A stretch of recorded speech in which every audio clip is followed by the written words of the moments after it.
Hi, this is Kerby Anderson. You know, each day we take on the tough issues and provide a biblical perspective to them. The topics we cover are wide-ranging: apologetics, theology, prophecy, creation and evolution, intelligent design, marriage, family, child-rearing, the millennial generation, trends in society, politics, economics, business, religious liberty, the Constitution, public policy, foreign policy, military policy, tensions in the Middle East, abortion, homosexuality, pornography, sexual ethics, media, technology, history, and America's godly heritage. We talk about anything that affects your faith, your family, or your freedom. So don't go anywhere, because Point of View starts right now.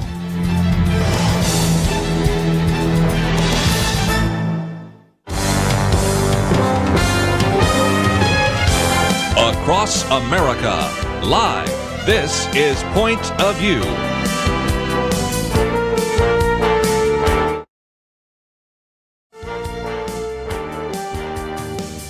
And now, Kerby Anderson. Thank you for joining me today. This hour we're going to have a chance to talk with a couple of individuals that have been on the program with us before. First of all, Kathy Ward, an individual that many of you hear on this local radio station, although I know some of you are listening to other stations outside of the state of Texas. But if you listen to KBDT 1160 AM, you certainly, from 7 to 9, our bio says 8 to 9, but now it's 7 to 9, so 2 hours with JP, Kathy, and the crew. And you have started the day very early, but I always appreciate you coming in and spending some time with us at the noon hour. Kerby, love to come in, love Point of View radio talk show, and thanks for having me on today. Might mention that she brings a lot of expertise in terms of Republican background. Of course, has been a Collin County commissioner.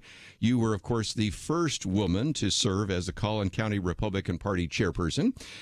For those of you that remember the Dallas Sidekicks, and I always love watching there, you were one of those cheering there. And, of course, an individual that's worked in special education. It's just always a delight to have you on the program. Thank you so much. Love hanging out with you, Kerby, anytime. We are going to talk about the Lincoln Day dinner in just a minute, but I also wanted to bring Chuck Branch back to the microphone. And you've seen him. Matter of fact, we had him on a while back, and now every time I turn on the TV and they've got a picture of the McKinney City Council, they're not usually focusing on him, but the person sitting next to him, and we'll have some fun with that in just a minute. But again, individual that served on the McKinney City Council, and an individual that also graduated from the University of Texas, Dallas, and accounting, now in real estate area as well. And it's just great to have you back as well. Yes, I am. Thank you so much. I appreciate it. It's a blessing to be here, blessing to work with Kathy on this great event, and seeing you again, too, Kerby. And I'll give you some more accolades about your Republican credentials, because, of course, you also educate all of us about what's happening, not only in the state of Texas, but nationally. But, Kathy, I know both of you have been working on this, the Collin County Lincoln Day dinner. That's reason enough to go, because you get together with a lot of like-minded people. But Representative Dan Crenshaw, who's one of the few members of Congress that are a part of the freshman class that I haven't gotten in yet, but represents the 2nd congressional district in the state of Texas. 1st congressional district's Louis Gohmert, who sits in that chair, this chair, guest host, co-host, all sorts of things. But an individual that actually took over for Ted Poe. And a lot of people might say, Dan Crenshaw sounds familiar.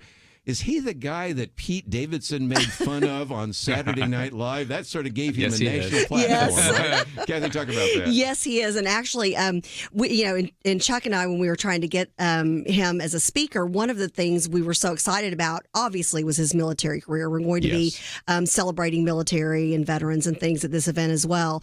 But we were talking about, it wasn't so much that he was made fun of on Saturday Night Live, like, oh, shocking news, Saturday Night Live makes fun of a conservative. That wasn't the headline. It was how he reacted to it. Yes, he did so well. And he was phenomenal. Went on there, made fun of himself, humbled himself, was fantastic. And, then something that really, really got to me was the gentleman who made fun of him, Pete Davidson. Davidson had put out a tweet on Twitter saying that he was it almost sounded like a really cry for help. And he's got some mental health issues. And one of the first people to call him and reach out to him, of course, was Congressman Dan Crenshaw. So that tells me everything I need to know about that individual. Well, Chuck, let's talk about his military background for just a minute, because that's, of course, where he lost an eye. Mm-hmm. And Pete Davidson thought it would be real fun to make fun of that. And that kind of backfired pretty good. Well. But since then, I mean, when you look at usually a freshman member of Congress is kind of a backbencher. dinner, although I'm working to try to get a lot of people to hear from Van Taylor, who's on almost every week now. But nevertheless, Alexandria Ocasio-Cortez has gotten a little bit of visibility, but so is Dan Crenshaw. He's really been on the forefront on some of these issues. Talk about that for a minute. He has. He's been out on Twitter, some of the messages that he's thrown back, some of the challenges. AOC, and it's fun to watch him because he's so intelligent when he speaks on Twitter. I wouldn't debate him if I knew he was wrong. Yeah, and I've heard people out there, they don't even understand it. The liberals don't even understand what he's saying, and so that makes it even more fun and enticing just to poke a little bit more. Probably not the right thing to do, but we're not poking fun. We're celebrating on March the 30th. That's what we're doing. Yes. Well, let's talk about that for just a minute. So again, March 30th, and this is going to be at the Delta Hotel in Allen, which is a new venue. Yes. Last year it was at the Star, and that was fun, but this is going to be a new venue. And again, there's a reception at 6, but again, dinner at 7:15. We have links so that you can purchase tickets. You can purchase a table. We know that there are probably some listeners that are candidates saying, can I come and get a candidate table? There are all sorts of things. So talk about what's available. We've got candidate tables for $300. Those tables, when we open the VIP reception at 6, we are also opening the main dinner venue area at 6 o'clock as well.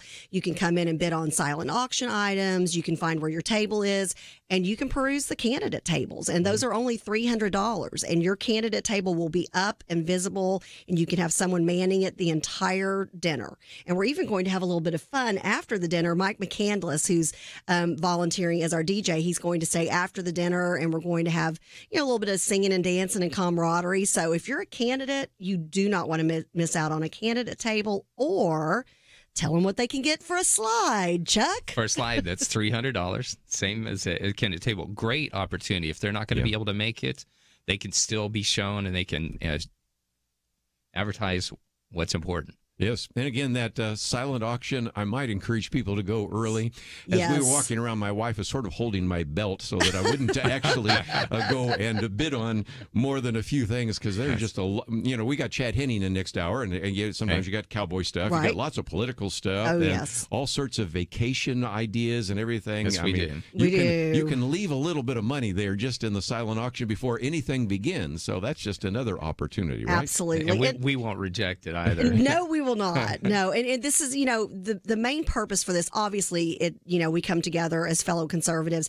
You don't feel like you're crazy. You don't feel like, okay, I'm alone in this world, and does everybody believe what AOC is saying? No, you're around like-minded people. But the main purpose of our event is to raise money to keep headquarters open and up and running for the year, and to get that conservative message out, because the Democrats have money coming, and Chuck knows this, from out of state, from out of the Collin County area. And so we really rely on that money heavily. Yes, the Democrats are pushing hard to overtake Collin County as it is. That's one of their main focuses now, is let's take Collin County. Going back to the auction, we're actually going to start bidding even prior to showing up to auction. Okay, we're going to have a mobile bidding this year. And as a matter of fact, we just had somebody in here the other day that was working with us in outreach to women, and they were actually making that available even on the show. So as soon as that mobile bidding is available, we'll let people know so they can do that. I need to take a break, but let me just mention this is March 30th. And again, the dinner's at 7:15, but you really want to show up around 6 anyway, because first of all, there's the VIP reception. But even if you don't go there, you want to walk around, meet the people. Somewhere along the line, you got to get your picture with Kathy and Chuck, if you can. Maybe, I don't know if Representative Crenshaw would be available for pictures and things like that. In the VIP area, yes. I do know that a lot of those show up on Instagram and Facebook, and this is the queen of Facebook right here. We know that already. But when we come back, I want to also talk about a picnic that's coming up and a variety of other things. And then I want to get some conversation about some of these local campaigns, because we oftentimes around this table talk about the national program. There's a very good reason. The next 2 hours are national and on 275 stations. But even when we talk local, we tend to talk Texas. But what's happened in the city councils, what's happened in the mayor's race, really important. And a good illustration of that is the mayor the other day in Houston said, I want to subpoena the sermons of pastors. That got people's attention. We'll be right back.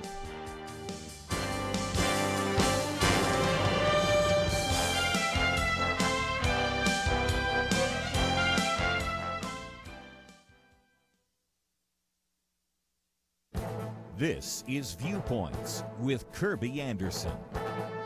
In a recent column, David French reminds us that not so long ago, religious liberty lawyers were a quirky, somewhat cool, and tiny subset of the legal profession. They were defending the rights of homeschool families and the religious rights of Native American Indians. You could fit the entire religious liberty bar in a single mid-sized hotel conference room. That is no longer true today. He calls these conservative religious liberty lawyers the virtual SEAL Team 6 of the culture war, with multiple organizations raising collectively close to $200 million annually to do battle in courtrooms from coast to coast. One lawyer on my radio program said he was going to frame this piece because it's the only time someone will compare him to a SEAL Team member. The broader point is that America has changed. A few decades ago, you could assume that the U.S. was largely a single-faith culture. Today, it is a two-faith nation, the sacred and the secular. That is why religious liberties are so controversial. The secular world sees any attempt to provide a space for religion as a zero-sum game. One illustration is the Religious Freedom Restoration Act that passed a few decades ago with only 3 dissenting votes. Chuck Schumer introduced it into the House, while Ted Kennedy introduced it into the Senate. Bill Clinton signed it into law with virtually no controversy. Now Representatives Joe Kennedy and Bobby Scott, along with Senator Kamala Harris, have reintroduced legislation to amend the Religious Freedom Restoration Act. The Do No Harm Act would prevent individuals from getting a religious exemption from many of our federal laws. Religious liberty wasn't very controversial a few decades ago. Today it has become a major flashpoint in the culture wars. I'm Kerby Anderson, and that's my point of view.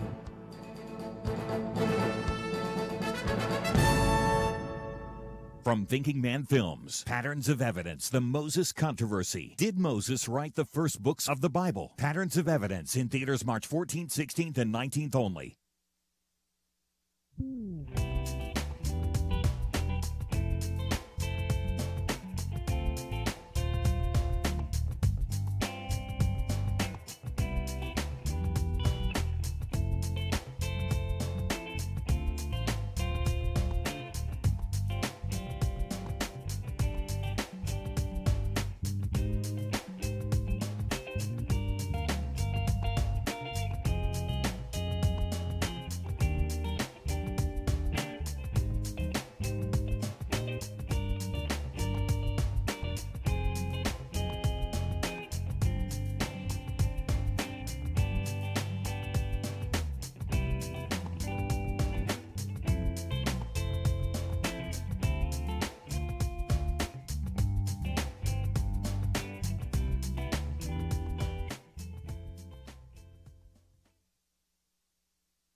You're listening to Point of View, your listener-supported source for truth. Kathy Ward and Chuck Branch in studio with us today. Let me just mention, as a program note, all of our guests are in studio today. Chad Hennings will be with us the next hour. And, of course, we'll be talking about a variety of things, including Wingman Ministries, which he has developed. Of course, an individual that not only played 9 years for the Dallas Cowboys and won 3 Super Bowl rings, but also flew 45 successful combat missions while we're talking about people in the military. And then Joel and Nina Schmidgall will be with us. They have co-authored a book with Mark Batterson on praying for your marriage, Circle Maker, and all that. So we got lots of things to cover. But let's, if we can, get back to, for just a minute, the Lincoln Day dinner. Then we want to talk about a picnic. So I'll write down all of these ideas. Almost all of it is on our website, pointofview.net. And by the way, if you want to leave a comment or even ask a question, you can certainly leave those at our Facebook broadcast as well. That's on Facebook Live. So lots of ways you can listen to or watch this or even pass it on to others. You may know somebody that doesn't know about the dinner. Right. And right now we've got a link there. So all you have to do is hit the button that says See More. And then right under both Kathy and Chuck, you'll see the Collin County Lincoln Day dinner. And then you can just forward that to those individuals. And it has information about purchasing a table, getting tickets, getting a candidate display. And if somebody is not familiar with Representative Dan Crenshaw, and he sort of now has national visibility. He's pretty popular nowadays. Got this bio all about him and his picture, as well as then information about the silent auction and kind of a who's who that will be showing up. Now, I hear you have some announcements, so let's, if we can, talk about that before we get to the picnic. We were saving this one just for Kerby, for your show, Okay. Point of View. So this is special for just for your listeners hearing this for the first time. We have decided this year to do a $10,000 sponsorship level for the VIP reception. So not only will you get touted and your name or will be all over every bit of our material, we'll be thanking you multiple times from the podium for being a $10,000 sponsor, but Congressman Dan Crenshaw will be your guest at your table. Wow. Yes. So you'll have everybody at your table will be a member of the VIP reception. And like I said, Congressman Crenshaw will be your dinner guest for the evening. So pretty special. And we just got that approved at our leadership committee meeting on Saturday morning. So we're super excited to reveal that on your show. Well, I hope somebody will pick up on that. Don't know how many will be listening right now. But again, it's this Saturday, March 30th in Allen. And it is at the Delta Hotel, which has just been built there. It's kind of a convention center right there by Waters Creek, if you're not familiar with that. It is. It's really nice. It's part of their resort hotel system, and it's a beautiful venue. We're real excited to be there. Yeah, it's exciting. So we will talk about that. And Chuck, if nothing else, there's just a lot of opportunities for individuals right now. Yes, and one other special guest we're having is senior advisor to President Trump, Katrina Pearson. Yes. Oh, goodness. Can't forget Katrina. And she's going to be telling us, because this is our kickoff for 2020 in Collin County. We're not resting. 2018 was a hard-fought year for us, and we're going to fight even harder in 2020. And she's going to be there to help give us updates on the presidential campaign and what we can start doing now in Collin County. Yes. How we can all be educated. Had a great discussion with her last week, and she's really motivated, excited to be here. Yeah, I knew her when she was just getting started, and then she ran for Congress and a couple other things, and all of a sudden she's in the Trump cabinet, or kitchen cabinet, if you will, not the official one. But nevertheless, that'll be just another opportunity, and it really is pretty much a who's who.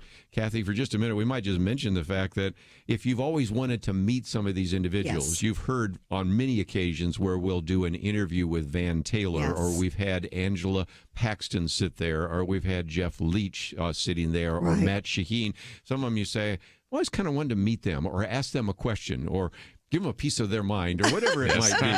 I run into that all the time. I'm over in Israel one day, and somebody says, what group are you with? And they say, well, this is a group of people going through Israel being led by Kerby Anderson. And this woman says, I want to talk to him. And you're like, uh-oh. Turned out it wasn't quite as hostile as I thought.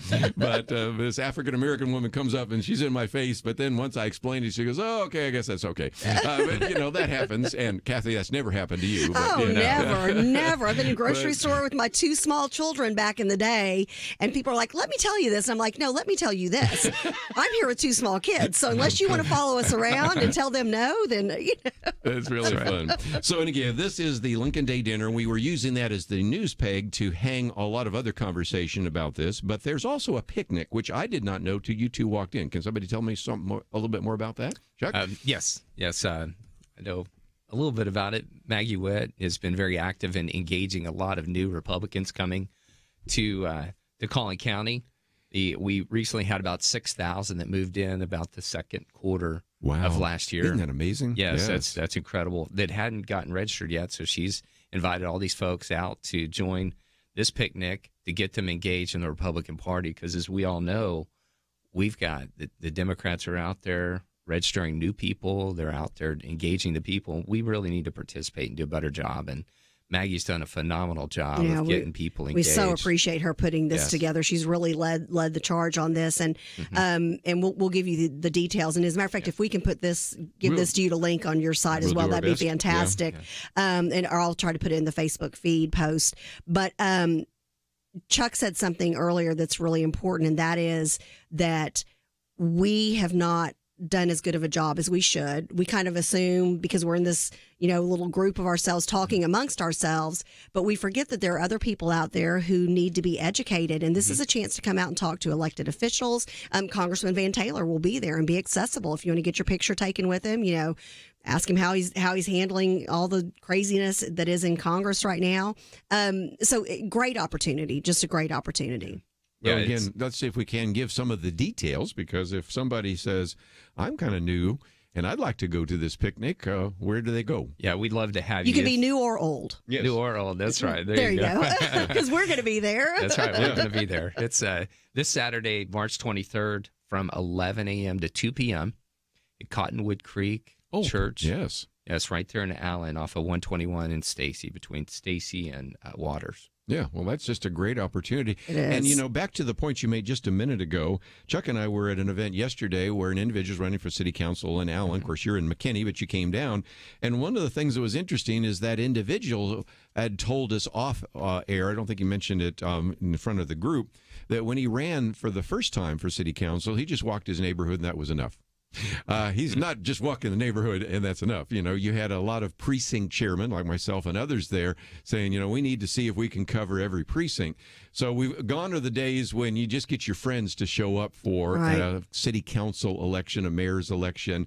Even I can remember a time not so long ago where you just didn't even have that many people turning out during an off-year election to vote for the Texas House or the Texas Senate. You're right. Those days are over, aren't they? Right. Yes, they are. They are. Like Chuck mentioned earlier, I'll piggyback on this as well.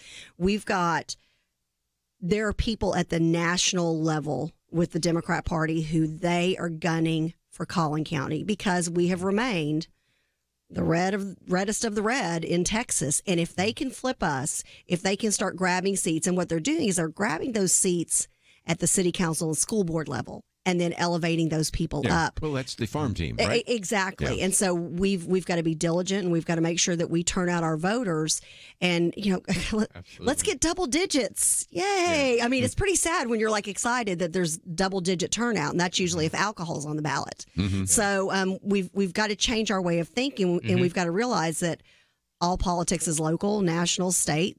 It's all intertwined. Yeah, well, and it just, again, is back to what we can do individually. So we need to take a break. It's one of those mandatory breaks. And Kathy knows all about this. I know about those. Yes, and so when we come back from the break, I'm going to keep you guys a little bit longer if that's okay. Talk about what individuals can do or how they can connect up. And that's going to be really important because I've run into a lot of people that say, do we even have a precinct chairman? Or where would I go if I wanted to? I've got a neighbor that I just met and he or she isn't even registered to vote. How do I do that? So, maybe it's going to be a block walking 101 and voter registration 101 and get out the vote 101. Okay, so that's what I thought we'd do right after the break. Let me just mention that if you want some more information, we've already posted quite a bit. You can see on our website at pointofview.net, you have a picture of Kathy Ward and Chuck Branch. Click on that button that says See More, then scroll down, and the first thing you will find is the Collin County Lincoln Day Dinner. So that will give you information about Representative Dan Crenshaw, information about getting your own tickets, and there are a variety of options, which maybe we can mention just before we come back, because you can go to the VIP, you can go to the dinner, you can go to the dinner and the VIP, you can go as couples. There's quite a number of options that you might have there. And then, of course, we just mentioned some of you may be candidates and saying, I'm not in Collin County, but I wouldn't mind at least getting some visibility here. So I might want to get a candidate table or something like that. And so all of that is available to you. We will, and have not posted yet, but we'll try to post the information about the picnic on there as well. And then when we come back, we're going to spend a fair amount of time just educating you about some of the big issues. And as I mentioned before, don't forget that in about a half an hour, we're going to have Chad Hennings in here. And we'll be talking about wingmen and some other great opportunities for ministry as well. Stay tuned. We have more right after this.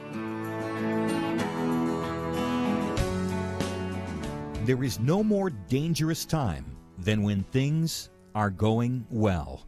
Remember Elijah on Mount Carmel? Fire came down. There was no doubt who was God. But what happened next? He went from amazing faith to a time of great fear and depression. Many Christians have been very thankful a certain Democratic candidate for president was not the one to nominate two replacements for the Supreme Court. But as with Elijah, times of great victory are also times of great danger. Moments like this are not the time to take it easy. This is not the time to let our guard down. This is a time to double down on our work in the community, to serve and pray and plan and invest in a better future. This is the time to join Point of View's Truth Team 360 to make sure today's promising gains are not lost tomorrow. Show your commitment to our future by visiting pointofview.net/team or call 800-347-5151. Ask to join the Truth Team. Pointofview.net/team and 800-347-5151. Point of View will continue after this.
are listening to Point of View. The opinions expressed on Point of View do not necessarily reflect the views of the management or staff of this station. And now, here again is Kerby Anderson. In studio with me a little bit longer, Kathy Ward and Chuck Branch, and we've been talking about the Lincoln Day dinner, which takes place on Saturday. Also, the picnic. We'll put some information up about that. In just a minute, we're going to be talking with our good friend Jonathan Saenz. He's got sort of an update. Last week, we had a number of you go down on Wednesday to the Capitol, so we'll hear from him. But, Kathy, talk about the importance of these city council races. Obviously, Chuck knows that because he's on the city council. Say, you may want the city councilman to talk about it. I'm going to let the other man and other woman's praise him first before we talk to him. Okay, ladies first. Yeah, okay, of course.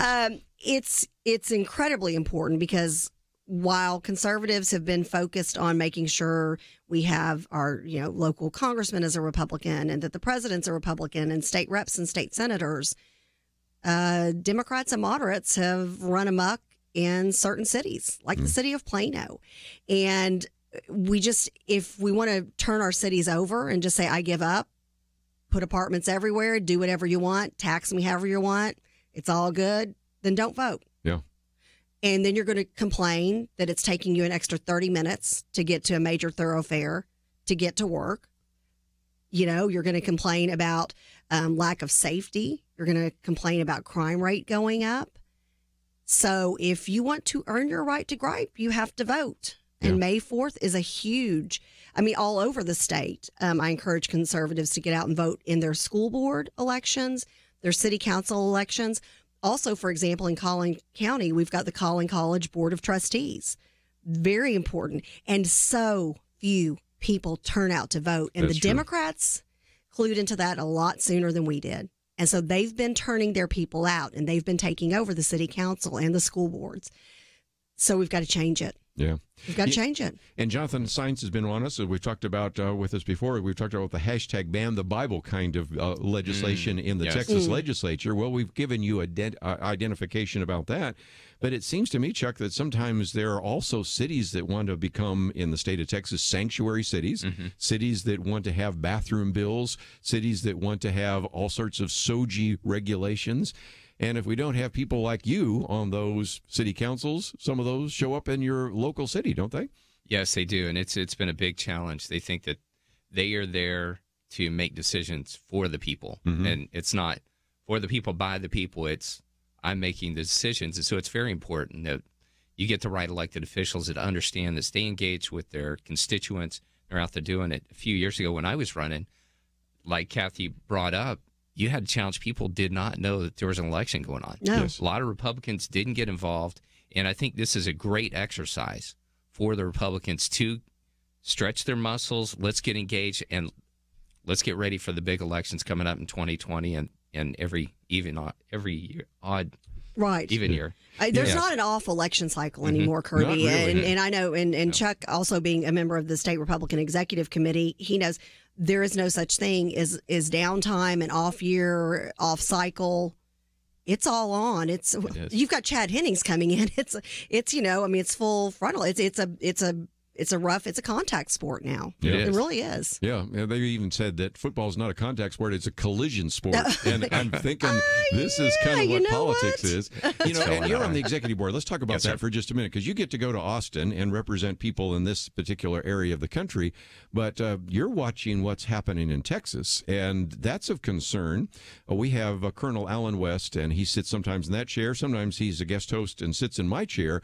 And he's got a book out to Hold Texas, Hold the Nation. Yes. If Texas goes blue, it's pretty much over, isn't it? I mean, there's a sense in which holding the state of Texas is important. What are you hearing when you go to the state capital into Austin? I'm hearing very, very similar. Recently, we had Chairman Dickey here, and he did talk about that it's going to be very important for Texas to bring out 1 million new voters this next election cycle in 2020. Wow. So, but the great thing is they're getting very engaged. They're engaging with the different counties, the larger counties. Believe it or not, Dallas and Dallas and Houston make up about 49% of that voter population. Wow. And those are the areas where we've really got to push hard. Collin County, as I always say, we're the leadership here, and we've definitely got to get out there.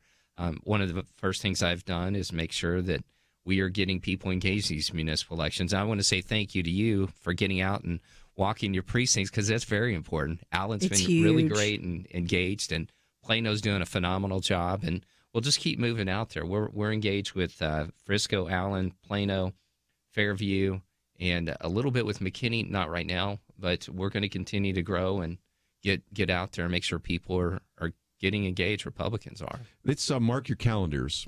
May 4th, right? Yes. Yes, sir. Let's think about this one. I just pointed out the other day, I said a lot of our listeners saying, why are you already talking about the presidential election? Because it already began. But this time next year, it's already over, because March 3rd is not only the Texas primary, but the California primary. Now, I grew up in California where it used to be in June. It didn't make any difference. You move California and Texas to March 3rd, it is over. It's over. It is over.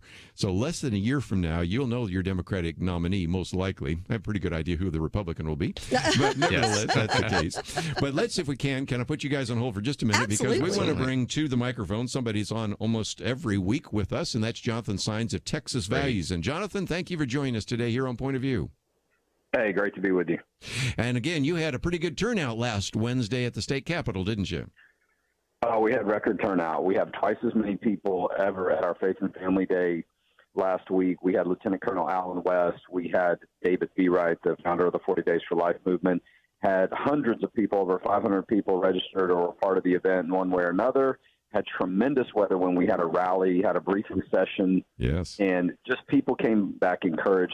They're ready to make their voices heard at the Capitol and throughout the state on the issues of faith, family, and freedom. As a matter of fact, I stepped outside of the Senate chamber for just a minute. There's a hearing today on a very important pro-life measure. Speaking of local governments, some local governments, like the city of Austin, are giving sweetheart government contract deals to places like Planned Parenthood that perform abortions.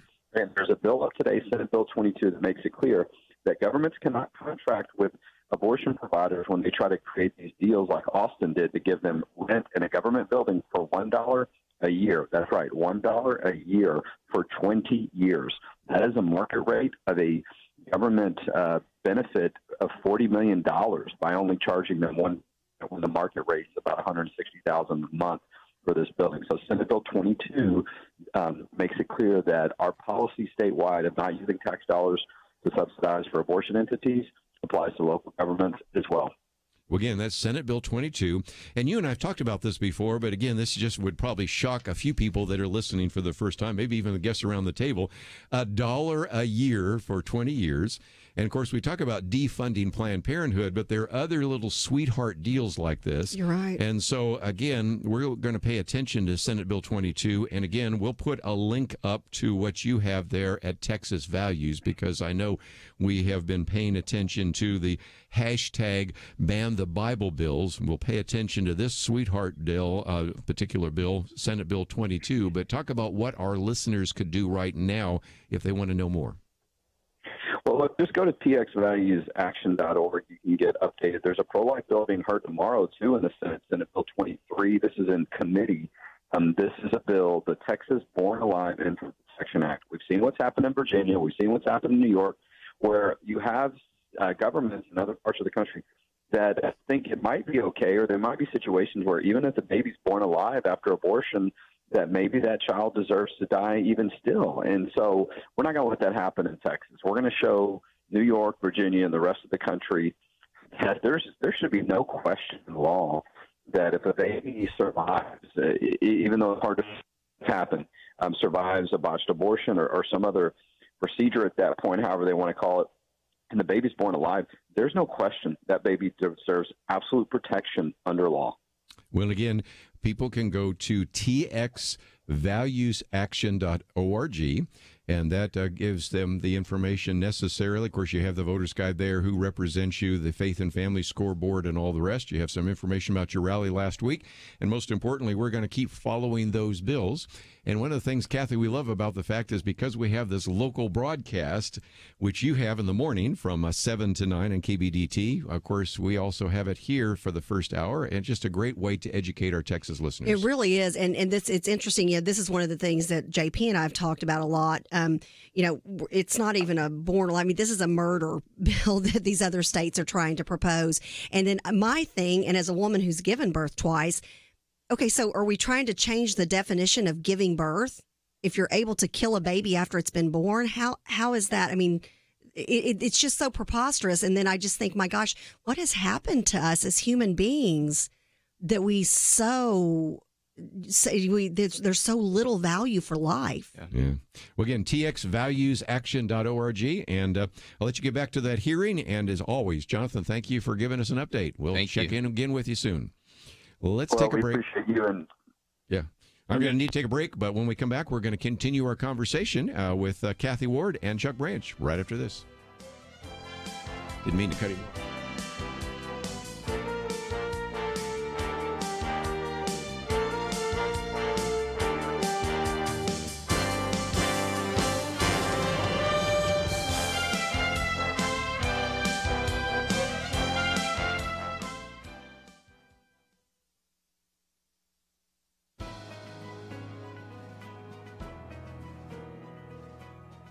Welcome to the First Liberty Briefing. I'm Jeremy Dice. Confirmation hearings have been interesting of late. Some senators are asking questions of nominees that are more than tough, they're unfair. My favorite example of this came when Senator Cory Booker asked judicial nominee Naomi Rao whether she believed homosexuality is a sin. Now, that's a question that seems out of line because it invites the nominee to assert a theological pronouncement. Senator Mike Lee thought so too. He said, "I can't fathom a circumstance in which it's ever appropriate for us to ask a nominee about his or her religious beliefs about whether X, Y, or Z is a sin." Senator Lee then had to remind Senator Mazie Hirono of Senator Booker's actual question about sin when Senator Hirono shot back, "It's not that we all ask, do you think such and such is a sin, etc., etc." These questions may in fact violate Article 6 of the Constitution, which guarantees that no religious test shall ever be required as a qualification to any office or public trust under the United States. Forcing citizens to adhere to a specific religious ideology, or none at all, violates the rights common to our humanity, rights endowed to us by our Creator. Article 6 exists to keep the halls of government open to an ideological variety of Americans. That's something our senators would do well to remember. To learn how First Liberty is protecting religious liberty for all Americans, visit firstliberty.org. I'm Kelly Shackelford, President and Chief Counsel of First Liberty Institute. Let me ask you, what if America's best attorneys from the very top law firms got together to defend religious freedom in court? That's exactly what's happening at First Liberty. And the best news? We're winning over 90% of our legal actions.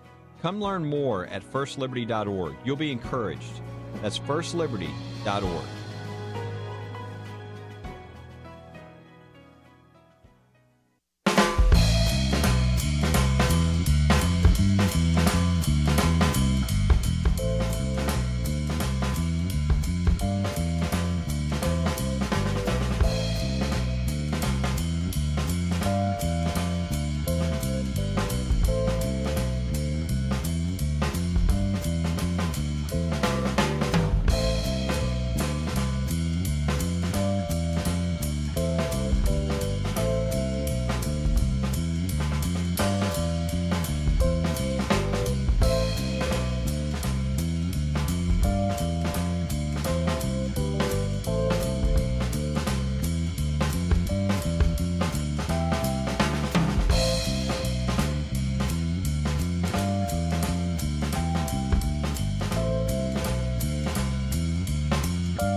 You're listening to Point of View, your listener-supported source for truth.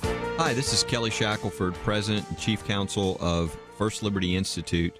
My story of Point of View really goes back to when I was in law school. I would listen to this show, and I was just blown away that there was actually a show that would analyze what was going on in our current world through a Christian worldview. It was something that stoked a fire in me early that turned out what I would be doing with my career for the Lord. So that's my story with Point of View, and I'd like to hear yours. To share your story with Kelly and Kerby, you can call us at 800-347-5151, or you can do it online at pointofview.net/share-your-story. If we share your story with the Point of View audience, we'll send you a Bible stick as our thank you. That number to call is 800-347-5151 or online at pointofview.net/share-your-story.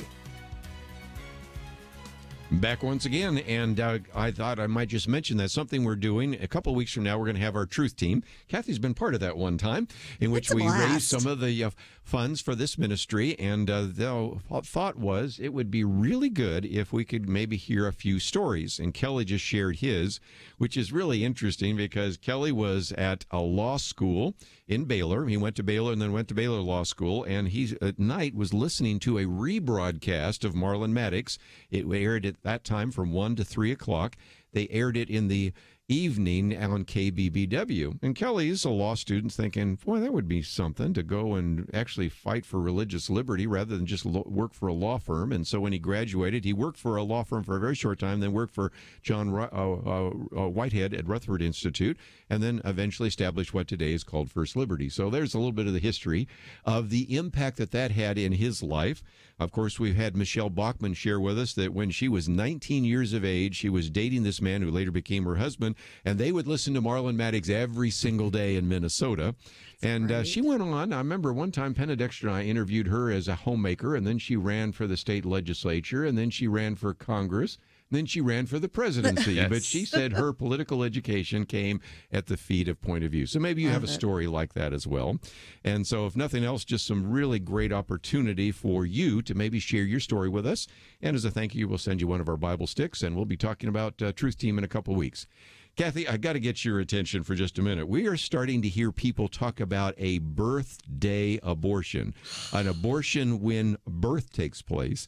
And you would think that even if you were pro-choice, you'd still say, this is infanticide. It's barbaric. What is happening in our society? It's disgusting and it's barbaric. It's inhumane. Boy, Kerby, you sure know how to get me going. He knows all the buttons to push with me. Well, I mean, it's against everything that God created. You know, God created woman to give birth. And so all of those instincts are so natural. And they talk about all the different things that happen to you while you're pregnant. They're all true. Nesting and all these different things. Your body's getting ready to take care and nourish your baby after you give birth. I don't see how on God's green earth any woman could give birth, no matter what your circumstances are, knowing that there are other people out there who cannot have their own children, who would be desperate to raise that baby. How you can allow, and like you say, on a birthday, the definition of birth is life. Giving birth is giving life. How can you take that away? How can human beings make that decision? Mm-hmm. It's horrible. I just don't understand it either.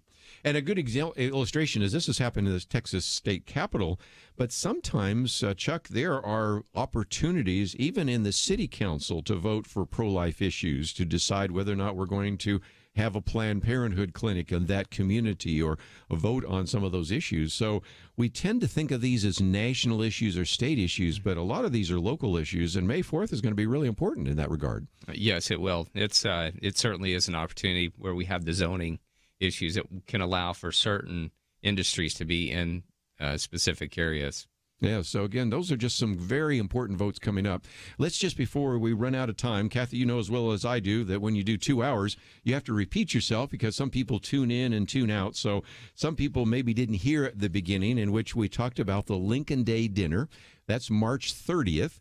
And again, that is taking place this Saturday in Allen at the Delta Hotel, and we have a link to that. But talk about what is available for individuals if they want to get tickets, purchase a table, get a candidate display, all that. You just said all that. You said it all. Kirby's a great infomercial. Yeah, that's right. And we did announce today on Kirby's show that we are doing, for the first time ever, a $10,000 VIP sponsor. That particular individual is going to have an opportunity not only to have all of their guests attend the VIP reception, but they will have Congressman Dan Crenshaw at their table as their dinner guest. So we're excited about that. And then we've got another speaker. We've got another rock star coming to our event. Senior advisor to President Trump, Katrina Pearson, will be here with us. So it's going to be a great venue. We're going to be honoring the military. We ask people to donate a ticket to the military, get more of those folks there. We're going to honor each one with their own branch of service.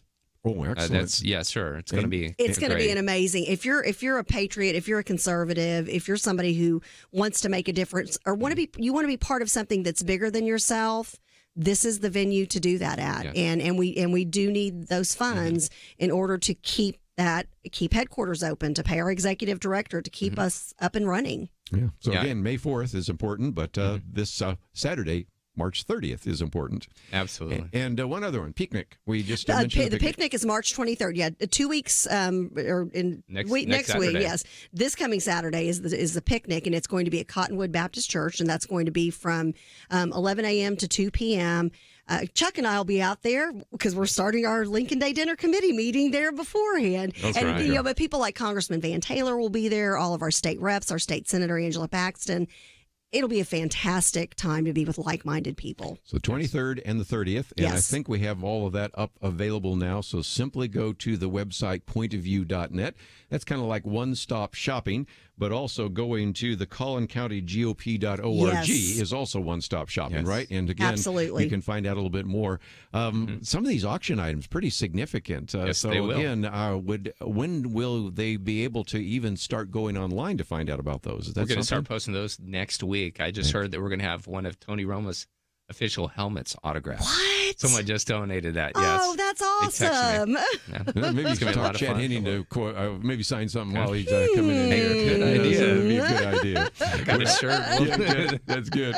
So a few people want to get his autograph, and if you're probably just add to that as well. So again, Kathy, I'm hoping maybe in a couple of weeks when we do our Truth Team, you can maybe join us for 1 hour. I would love to. I would love to. Thank you. I don't want to wear this woman out here, because you can't wear me out on radio.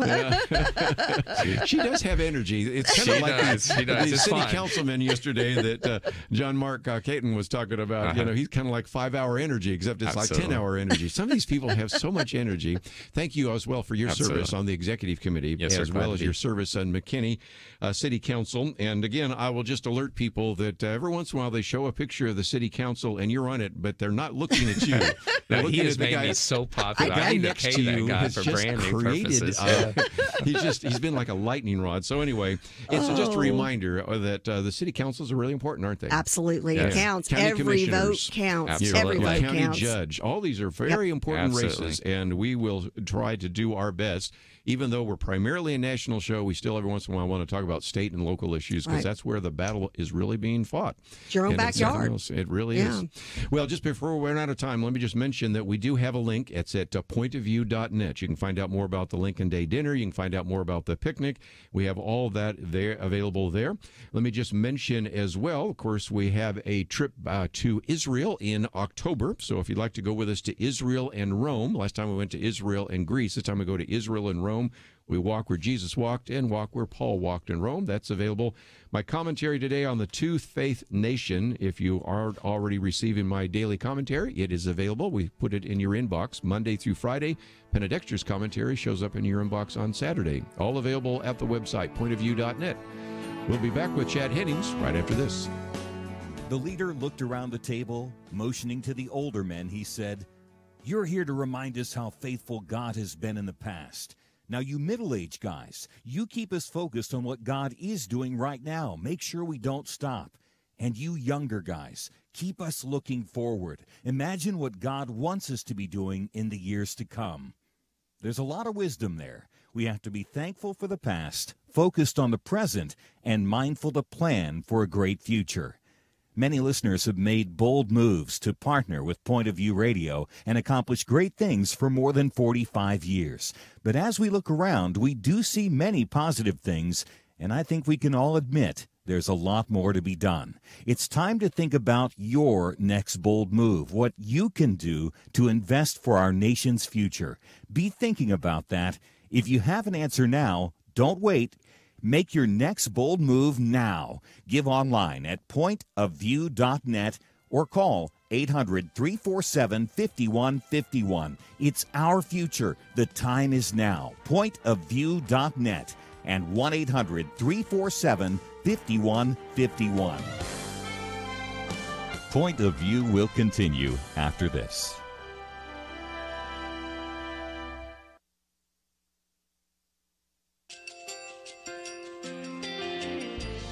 I just want to thank you so much for all the wonderful programming you have. You're just absolutely fantastic. I recently started listening to Point of View, and I really found it interesting because of the different subjects you cover. Thank you for that. I really appreciate everything that you do in keeping us informed. Thank you, Kerby, for everything that you have been doing. I appreciate all the work that you're doing, advocating for the Word of God. Thank you so much. Point of View, I think, is absolutely necessary because it's a Christian perspective, a biblical worldview perspective, and receive very current, up-to-date information about what is really going on, week to week in our culture, which is changing so rapidly, and yet it's morally sliding backwards. Yeah, I'm just, first of all, I thank you guys. Y'all's program is wonderful, and enjoy it every day. I learn so much every time I listen to it. Point of View Radio Talk Show.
Hi, this is Kerby Anderson. You know, each day we take on the tough issues and provide a biblical perspective to them. The topics we cover are wide-ranging: apologetics, theology, prophecy, creation and evolution, intelligent design, marriage, family, child-rearing, the millennial generation, trends in society, politics, economics, business, religious liberty, the Constitution, public policy, foreign policy, military policy, tensions in the Middle East, abortion, homosexuality, pornography, sexual ethics, media, technology, history, and America's godly heritage. We talk about anything that affects your faith, your family, or your freedom. So don't go anywhere, because Point of View starts right now.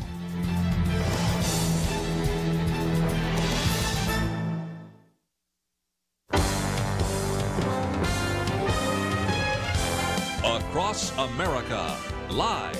This is Point of View.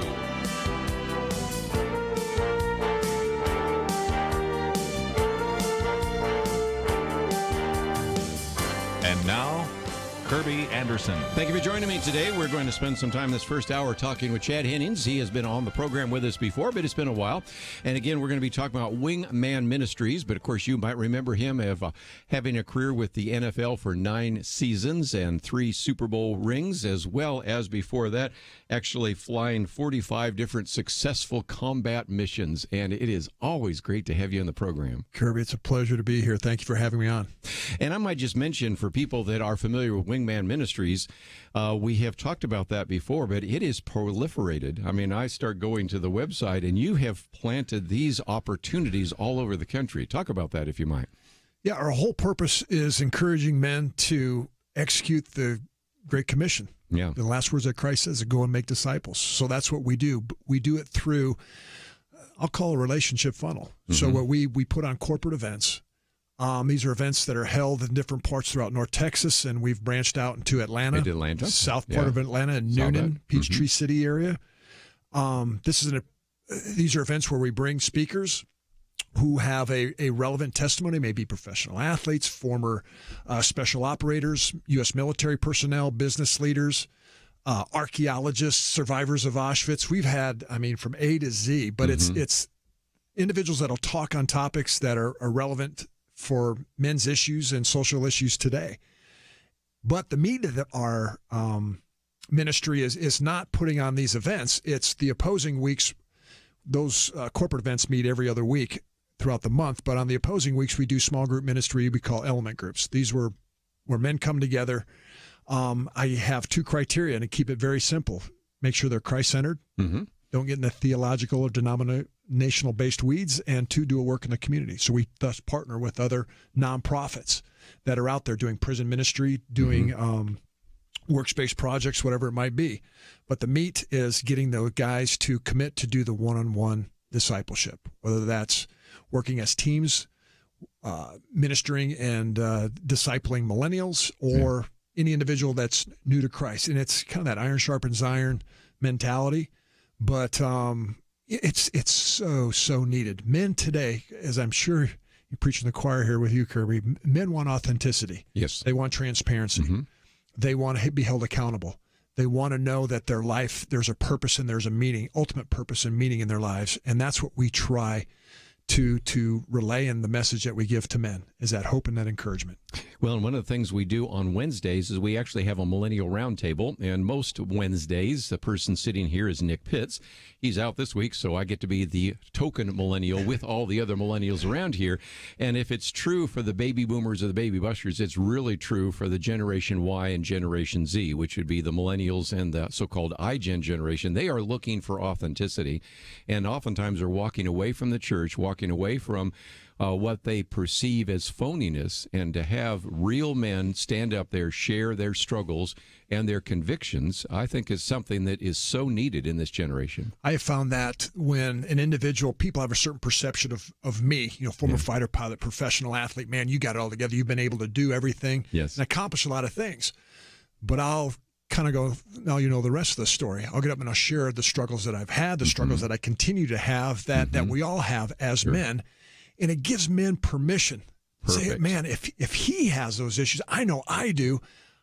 Maybe there's not something wrong with me. Maybe I am, that I can find redemption in Christ. So that's the power of the testimony, the power of the word. And again, one of the things that I've noticed is a lot of men are looking for that.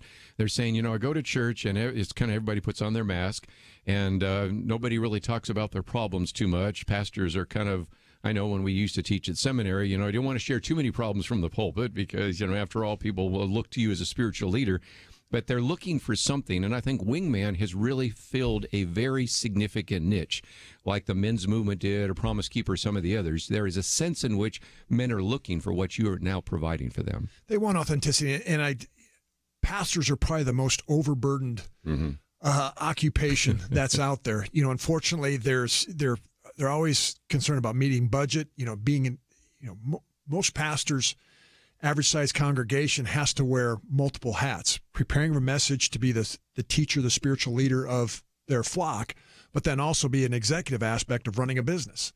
And a lot of times those skill sets aren't necessarily within the same individual. So to have one more aspect of men being able to step up within that church to operate and to execute effective men's ministry, it's not in their skill set, because most churches, unfortunately, the programmings that they have due to budgetary constraints or whatnot are for kids, vacation Bible school, Sunday school, daycare, or for women's Bible studies. But for guys, it's I found, unfortunately, that church is irrelevant. It seems that so many times that when pastors come talking to them, it's about, hey, capital campaign, or help me make the budget. And again, it goes back to men want to be a part of something greater than self. Yes. They want to be a part of the team. I think that's innate in our DNA. We want to be a part of something that's rising to a higher noble purpose or cause. And that's why men are attracted to the U.S. military. That's why men are attracted to sports, whether they're football, baseball, wrestling, track and field, basketball.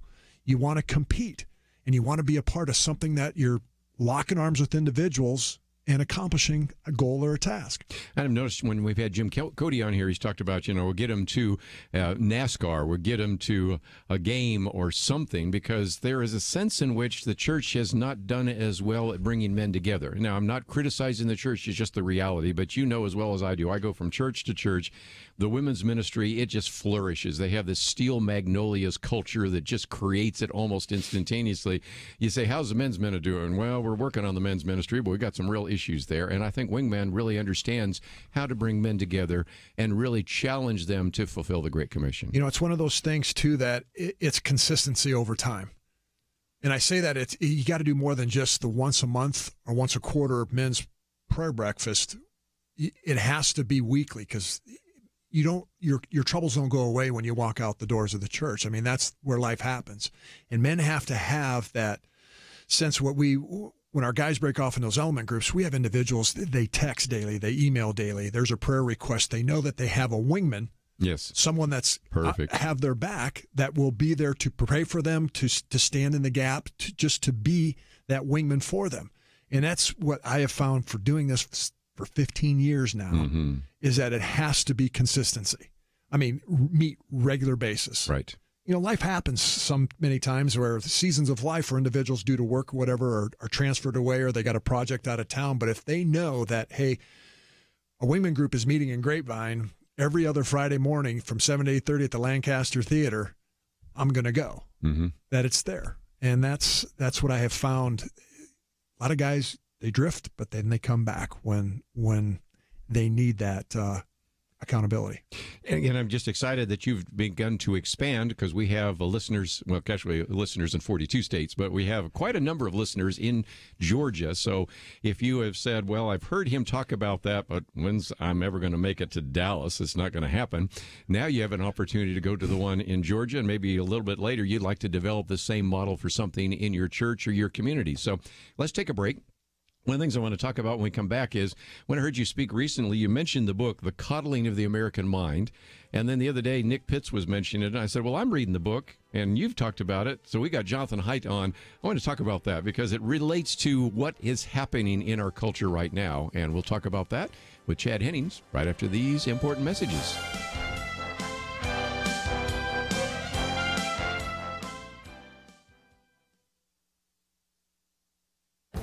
This is Viewpoints with Kerby Anderson. In a recent column, David French reminds us that not so long ago, religious liberty lawyers were a quirky, somewhat cool, and tiny subset of the legal profession.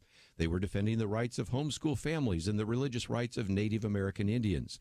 You could fit the entire religious liberty bar in a single mid-sized hotel conference room. That is no longer true today.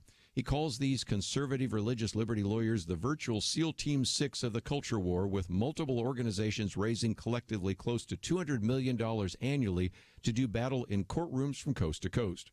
One lawyer on my radio program said he was going to frame this piece because it's the only time someone will compare him to a SEAL Team member. The broader point is that America has changed. A few decades ago, you could assume that the U.S. was largely a single-faith culture. Today, it is a two-faith nation, the sacred and the secular. That is why religious liberties are so controversial. The secular world sees any attempt to provide a space for religion as a zero-sum game. One illustration is the Religious Freedom Restoration Act that passed a few decades ago with only 3 dissenting votes. Chuck Schumer introduced it into the House, while Ted Kennedy introduced it into the Senate. Bill Clinton signed it into law with virtually no controversy. Now Representatives Joe Kennedy and Bobby Scott, along with Senator Kamala Harris, have reintroduced legislation to amend the Religious Freedom Restoration Act.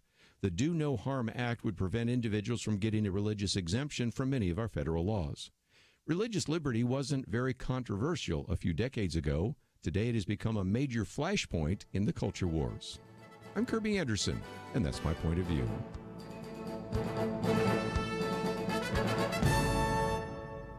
From Thinking Man Films, Patterns of Evidence, The Moses Controversy. Did Moses write the first books of the Bible? Patterns of Evidence in theaters March 14th, 16th, and 19th only.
You're listening to Point of View, your listener-supported source for truth. Chad Hennings in studio with us today, and if you'd like to join our conversation, I suspect you have some comments about certainly men's ministry and what men need and authenticity. Those are a few issues. Of course, we're talking about the Great Commission and a number of other topics, so those are all fair game. So if you'd like to join us, 1-800-351-1212. But I thought I'd open up this book for just a minute, because I was with you at the Hope Center recently, and you just mentioned in passing the coddling of the American mind. I thought, well, I love a guy that's reading the same kind of books I am. And then just the next day, Nick Pitts was talking about it. I said, okay, that does it. We're not only going to both read the book cover to cover, but we're going to get Jonathan Haidt on, which we did. I'd like to get Greg Lukianoff one time because he is a Christian. Jonathan Haidt, by the way, is not a Christian. But it is amazing. I'm seeing people like him and Jordan Peterson and others coming sort of to biblical conclusions without a biblical worldview. And that is affirming, because it means maybe really what the Bible has to say is true, that even an intelligent person is going to come to biblical conclusions sometimes, right? And that's God reveals himself in multiple ways, Yes. through universal truths, through nature, whatnot, that all men should know that there is a higher power, Yes. God. And so, again, one of these untruths is the idea that what doesn't kill me makes me weaker. Well, Nietzsche said, what doesn't kill me makes me stronger. Of course, there's a pop song about that as well. We'll leave it alone. But this is kind of this emphasis today on safety. And if you're going to reach out to the millennial generation, the iGen generation, so-called Generation Y and Z, they've grown up with safety. Now, I know you and I probably lived in a different world where, we'd say goodbye to our parents. We'd go off, play all day, and sometimes they didn't know where they were.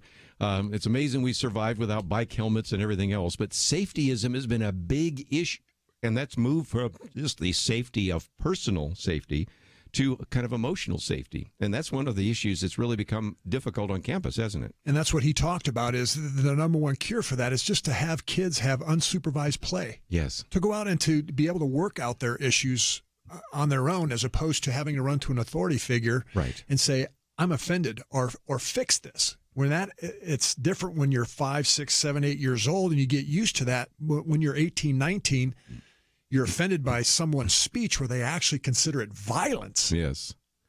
And then they run to an authority figure, you must fix this. So who's the authority figure? It's U.S. government, or it's the bureaucracy at the school, the administration, or, they take it in their own hands, which unfortunately we continue down this path where they get into group gang mentality, whatnot. We're going to have to do something about it because the authority figures aren't. And that's dangerous. Yeah. And again, one of the things I think you probably are running into is because they're supposedly safe spaces and there are trigger warnings and all of this, you at Wingman, tell it like it is. Then you bring in some people that are pretty bold, and you got to recognize that what happens sometimes are a generation that has become coddled, to use the phrase from the book. They're offended by things that really are going to help them really make their way through life, right? That's the whole thing of life. Our failures are meant as learning tools. I've learned more through my failures than I have through any of my successes. Me too. I've learned more through pain than I have through, the ups and downs, the elation of life per se. And that's where we deprive our kids the opportunity to learn, to earn that aspect of wisdom, because wisdom is what? Knowledge applied. You can read stuff in a book, you can write it up on a whiteboard what morality or virtue or integrity is or are, but until you demonstrate it, they see it demonstrated, they have to exert it themselves.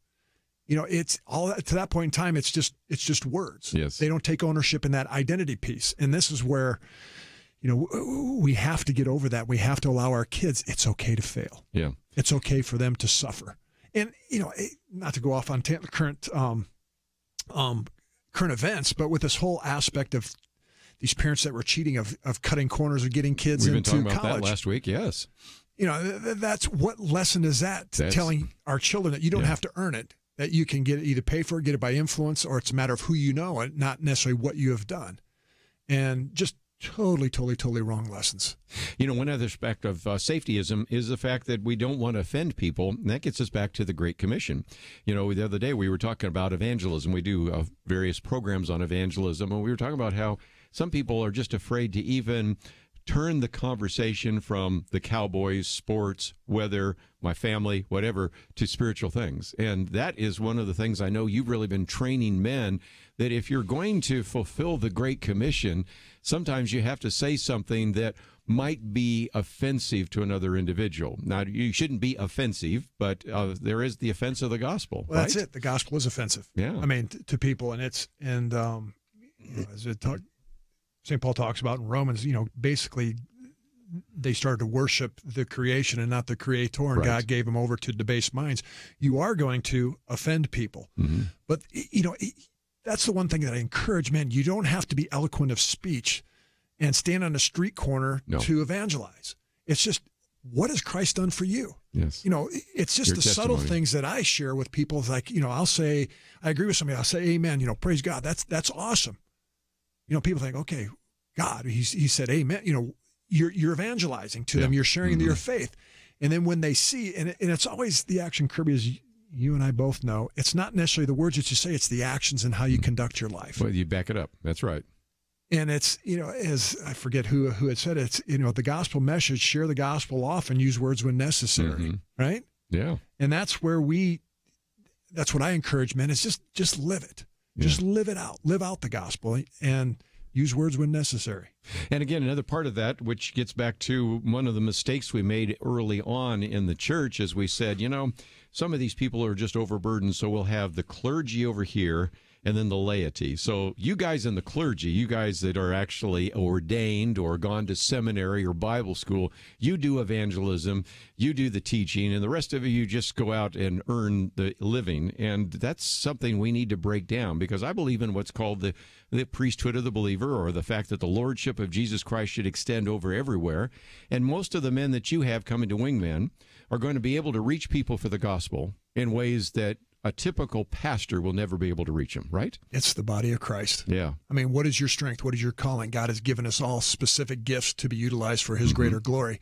One of the things that another great book that I read, it was actually a book by a gentleman named Max Weber, who was a German sociologist back at the turn of the century, where he studied communities. What was this thing that made the Judeo-Christian or the Protestant work ethic? It was the Protestant ethic and the spirit of capitalism was the book. Good book. And with that, he basically said that in early, because businessmen were shunned, they were kind of pariah for wanting to make money. But the early pilgrims, they came over and they realized that this was a form of worship. Yes. As long as you didn't get the greed, that capitalism with the Judeo-Christian belief system on wanting to serve others, be a servant first, actually was a checks and balances, where that's why America as arguably the greatest nation in the history of mankind was because of that checks and balances. But back to your to your original premise is, we encourage men in the workforce. They have more opportunity to evangelize and spread the gospel than any pastor in any mega church has, because they're limited to just their parishioners that they're touching, or if they have a radio ministry potentially. But when you're out as a businessman, as a sales guy, you're talking to hundreds of people a week, different people from all over the country. The impact that you can have of just having that conversation with somebody sitting next to you on a flight. Yeah. Again, eternal consequences. It's just amazing. I mean, you think of the typical pastor. Is that pastor ever going to get into the military? Not unless they're a chaplain. So anybody in the military can reach anybody within that military unit. Do they have an opportunity to talk to the pilot of the airplane? Well, maybe if they go to a church, but otherwise, if they're a pilot, they're with all sorts of pilots, flight attendants, everybody else, people in the business world, people in areas of national security. How many opportunities you can have to talk with somebody in the FBI or the CIA, but somebody who's a Christian in the FBI, CIA has a chance to meet them. So they're just some great opportunities that I hope everybody will begin to understand. And so we need to take one of those mandatory breaks. When we come back, going to talk a little bit more with Chad Hennings, and also we have a link to his website. When we come back, we're going to encourage you to go there. So we'll talk about some of the resources that are available to you. And of course, if you're in Texas, if you're in Georgia, you already have some of those near you, but all of those resources are things that I think would be helpful to you in your community. And if you've been kind of struggling right now, maybe to develop a men's ministry in your church, or you want to maybe encourage some people in your sphere of influence to go out there and to really fulfill the Great Commission, I think you're going to appreciate some of the resources that are available on the website and some of the conversation we've had here. We only picked up one of the untruths from the coddling of the American mind. We might pick up one more, but all of that is available to you on the website, pointofview.net. And if you'd like to join us, let's open up the phones too. I suspect some of you have some comments or questions. That number is 1-800-351-1212, 1-800-351-1212. My Viewpoints commentary today is on the two-faith nation. And that is something that David French is talking about. It used to be that everybody sort of accepted a Christian view, and now you have the sacred ideas and the secular ideas, the Christian ideas, and then the anti-Christian ideas. And so it's fascinating commentary that we have on our website as well. We'll be right back. It's amazing but true. When it comes to one of America's biggest household expenditures, healthcare, a lot of people think they've got no choice. People are used to thinking we have to do it this way, but they don't. Yes, you have the freedom to choose an alternative with your healthcare. It's MediShare, and it costs way less than the alternatives. The typical family saves $500 a month. Not a year, a month. And if you're single, this can save you a lot too. And let's face it, a big reason MediShare is 400,000 people strong, it just works. They've shared over $3 billion in medical bills, so they can help share your needs too. Joining MediShare for so many people is one of those things that makes you say, why didn't I do this before? So yes, the time has come for something better. Look into joining MediShare and see why so many people are opting out of the old way and into the new. Why not look into this? Just call 855-90-BIBLE. That's 855-90-BIBLE. 855-90-BIBLE. It takes a team to win. Be part of Point of View's Truth Team and bring truth and healing to America. Go to pointofview.net/team, pointofview.net/team, and 800-347-5151. Point of View will continue after this.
You are listening to Point of View.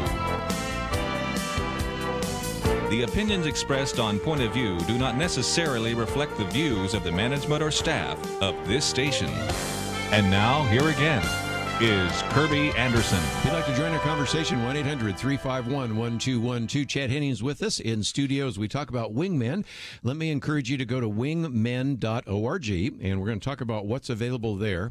But I'd love to hear from you as well, because we are talking about the idea of fulfilling the Great Commission. We're talking about turning men into godly men and leaders and individuals that have testimony and integrity and authenticity. And so I'd love to hear your comments if you'd like to join us, 1-800-351-1212.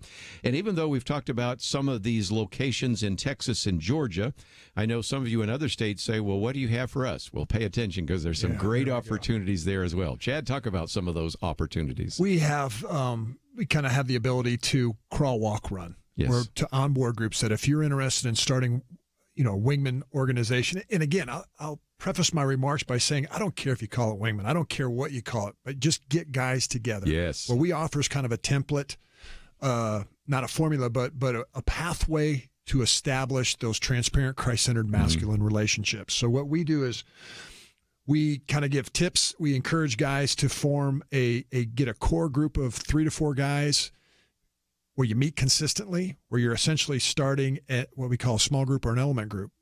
And it doesn't matter where, at an IHOP, a corner bakery, anywhere. You just kind of encourage guys to get in the community, meet for breakfast, meet for dinner, do whatever. It doesn't matter, but consistently meet.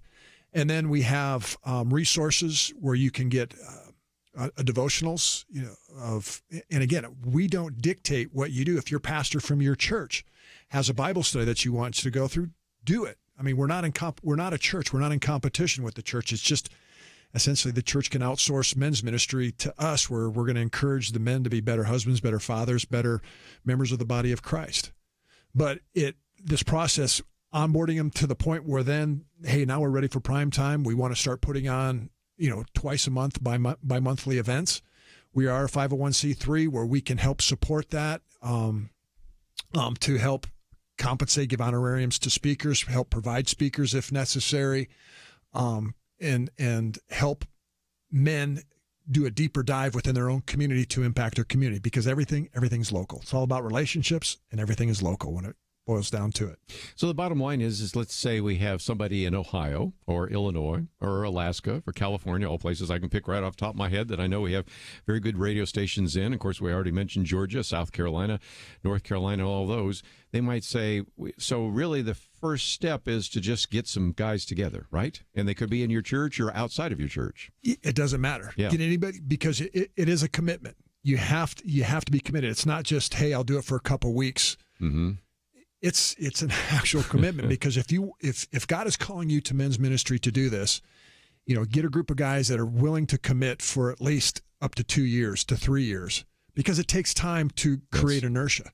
Because men want to see, are you going to be there? Are you going to be a flash in the pan? Consistency, perseverance. Consistency. Yes. And that's where as I said, I've been doing this for 15 years. My first couple of years, we would be lucky if we had 15, maybe 10 guys, 12 guys show up. But then after that second, third year, 40, 50, in different locations, we can have up to 120, 130 guys, at each location every week showing up. And, you multiply that over multiple locations, you're making an impact. Yeah. Well, and again, if they get to that point, you would be able to come in and help them out, right? Isn't that kind of the plan? I mean, to get to the point where you're ready to commit, where you've got, 10, 15, 20 guys that are there consistently, then we can help take it to the next step of helping how to produce an event or how to put on an event. And again, it's not rocket science. No. It's just, thing about men that they want food, fellowship, and fun. Yeah. And then if great speakers that you bring in to motivate the guys, but then the point is not producing an event. We're not about edutainment. Yeah. It's about getting guys committed to meeting regularly and to create disciples. You know, one of the things that I notice is when I interact with a lot of our listeners, there's a fair number that are in positions of leadership. They're pastors, they're Bible fellowship leaders, they're small group leaders, whatever it might be. And I don't want them to feel like there's, as you said, any competition. Frankly, if there are men in your area of ministry right now that can grow through this particular program, your church, your small group, your Bible study is going to be thriving because those individuals will really catch fire for the gospel, right? Yep. And that's where men are going to feel a part, again, something greater than self. Mm-hmm. It's innate. It's in our DNA. Yes. And again, I thank you for pointing that out for pastors. You know, we're not in competition. We're there to enhance, to supplement. And it's a great partnership, and guys you need to challenge your men. If you don't have the bandwidth, consider us. That's right. Now, again, you have a link to wingman.org, section on who we are, locations, events, element groups, media, and even a place where people can give to what you're doing. And again, I know that you've worked with Promise Keepers as well, because you recognize that these big events and these small discipleship, it's not an either or, it's a both and. And it does seem to me that that's something that we should be thinking about in terms of the overall strategy to reach men for the gospel. That's one of the beauties of we don't affiliate with any particular denomination or other paraministry organization. We're just a group of guys basically getting together that love the Lord and encouraging others. So we have guys that are seekers. We have guys that are mainline Protestants, evangelicals, charismatics. We have, we've had former Muslims, Jewish people of Jewish persuasion. We've, across the board. But we have bringing it to speakers like, for example, Michael Irvin came and gave his testimony, for my former teammates from the Cowboys, Charles Haley, individuals that have lived colorful pasts, but they love the Lord and how God has really transformed their lives. When you throw that out there and you can invite somebody, hey, Michael Irvin's going to come kind of share. We're meeting for breakfast at a theater. Will you want to come listen to him? Sure. Yeah. And these are people who would never walk into a church. They would never step into a church. Right. Maybe because of past hurts from the church or whatever their history has been. But they'll come listen, and then they see what's going on, and it's contagious to see other men, getting up and sharing openly. Not only just to hear, that quote unquote celebrity speak, but to walk out and say, you mean I have permission now that I can, walk that walk, that I have somebody that would actually care about me. Right. And, our ultimate point is to get them engaged in a local church, but, some guys just won't step in a church, but they'll come to Wingman.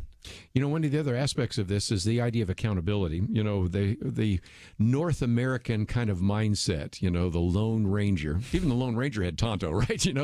But this kind of, I do it on my own, or the John Wayne or Sylvester Stallone kind of mindset. And yet men really need accountability. They need someone to walk through that with them. They need a mentor. They need a discipler, don't they? Yes. And, I studied being a former military veteran. What has happened to a lot of our veterans coming back from downrange, engaging with post-traumatic stress, where you've had something catastrophic or traumatic that has happened to you or someone that you dearly cared for, and you can't process through that. And one of the main modalities of treatment is talking with somebody that can share empathy, not necessarily just to fix it, but somebody that will just listen. And we have a lot of spiritually wounded men. Yes. Non-military, but just spiritually wounded men that potentially were abused as children, physically, emotionally, spiritually, physically, sexually, whatnot. And they have to be able to deal with their past and to be able to share that openly with not just a large group, but just with a couple guys. It's therapeutic. It's healing. As Christ said, there's so many men that walk around with shame, but to expose it to the light, it removes all that. Yeah. And there's healing that can take place. So that's what we encourage guys is don't try to walk alone. That's a total misnomer. The biggest, baddest studs that are out there in our U.S. military, Green Berets, Navy SEALs, Air Force tactic officers, they're all, they've experienced horrific things in life, but they know that if they're struggling, to reach out to a buddy. Yeah. And again, the brokenness that we're facing is one of those issues. I need to take a break. When we come back, we'll maybe talk about some of the barriers. You already got into one of those, and that is just the barrier of trust. I've been so hurt, father wounds or like you said, sexual abuse, emotional abuse, even spiritual abuse and things like that. We come back from the break. Another barrier that I've noticed for men is the issue, I might as well talk about it, pornography, and just how the need to really address this issue of purity and those kinds of topics is another one as well. And we'll continue our conversation with Chad Hennings for a couple more minutes. But if you would like to join us, or even if you'd like to get some more information, click on his picture. Right below it there, we have the website to Wingmen Ministries. It's wingmen.org. You're going to find some great illustrations and resources there. Let me also encourage you to click on the media section, because there is a place where you can see some of the resources that are available that you might want to use. And even this interview today, you might say, I'd like to see some of those videos, but you might also want to click on our website, pointofview.net, and we give you a share button there where you could play this interview, put it on your Facebook page or to maybe your Twitter feed, or maybe send it to someone, maybe even your pastor, and say, there's something for men. And I know you didn't have a chance to hear this interview, but Chad Hennings is talking about something we can use. So go to the website, find some of that. We'll be right back.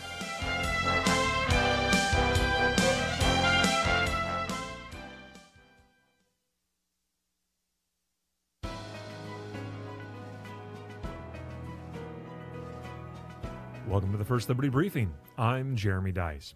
Confirmation hearings have been interesting of late. Some senators are asking questions of nominees that are more than tough, they're unfair. My favorite example of this came when Senator Cory Booker asked judicial nominee Naomi Rao whether she believed homosexuality is a sin. Now, that's a question that seems out of line because it invites the nominee to assert a theological pronouncement. Senator Mike Lee thought so too. He said, "I can't fathom a circumstance in which it's ever appropriate for us to ask a nominee about his or her religious beliefs about whether X, Y, or Z is a sin." Senator Lee then had to remind Senator Mazie Hirono of Senator Booker's actual question about sin when Senator Hirono shot back, "It's not that we all ask, do you think such and such is a sin, etc., etc." These questions may in fact violate Article 6 of the Constitution, which guarantees that no religious test shall ever be required as a qualification to any office or public trust under the United States. Forcing citizens to adhere to a specific religious ideology, or none at all, violates the rights common to our humanity, rights endowed to us by our Creator.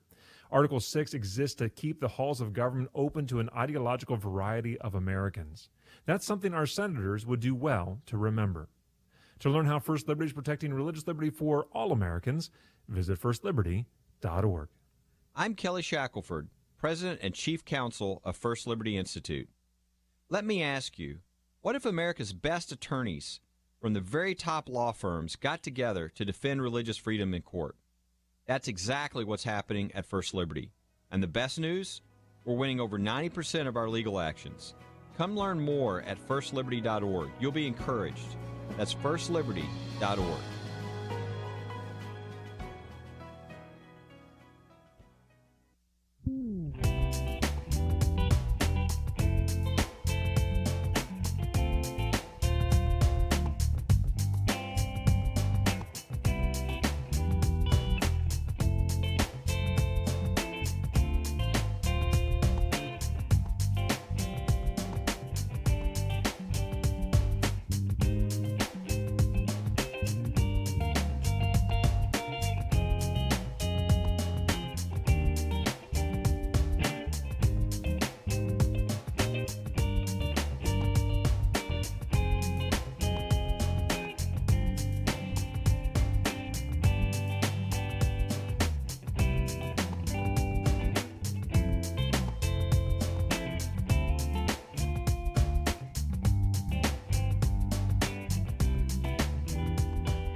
You're listening to Point of View, your listener-supported source for truth. Hi, this is Kelly Shackelford, President and Chief Counsel of First Liberty Institute. My story of Point of View really goes back to when I was in law school. I would listen to this show, and I was just blown away that there was actually a show that would analyze what was going on in our current world through a Christian worldview. It was something that stoked a fire in me early that turned out what I would be doing with my career for the Lord. So That's my story with Point of View, and I'd like to hear yours. To share your story with Kelly and Kerby, you can call us at 800-347-5151, or you can do it online at pointofview.net/share-your-story. If we share your story with the Point of View audience, we'll send you a Bible stick as our thank you. That number to call is 800-347-5151, or online at pointofview.net/share-your-story. And again, just an opportunity for you to share your story.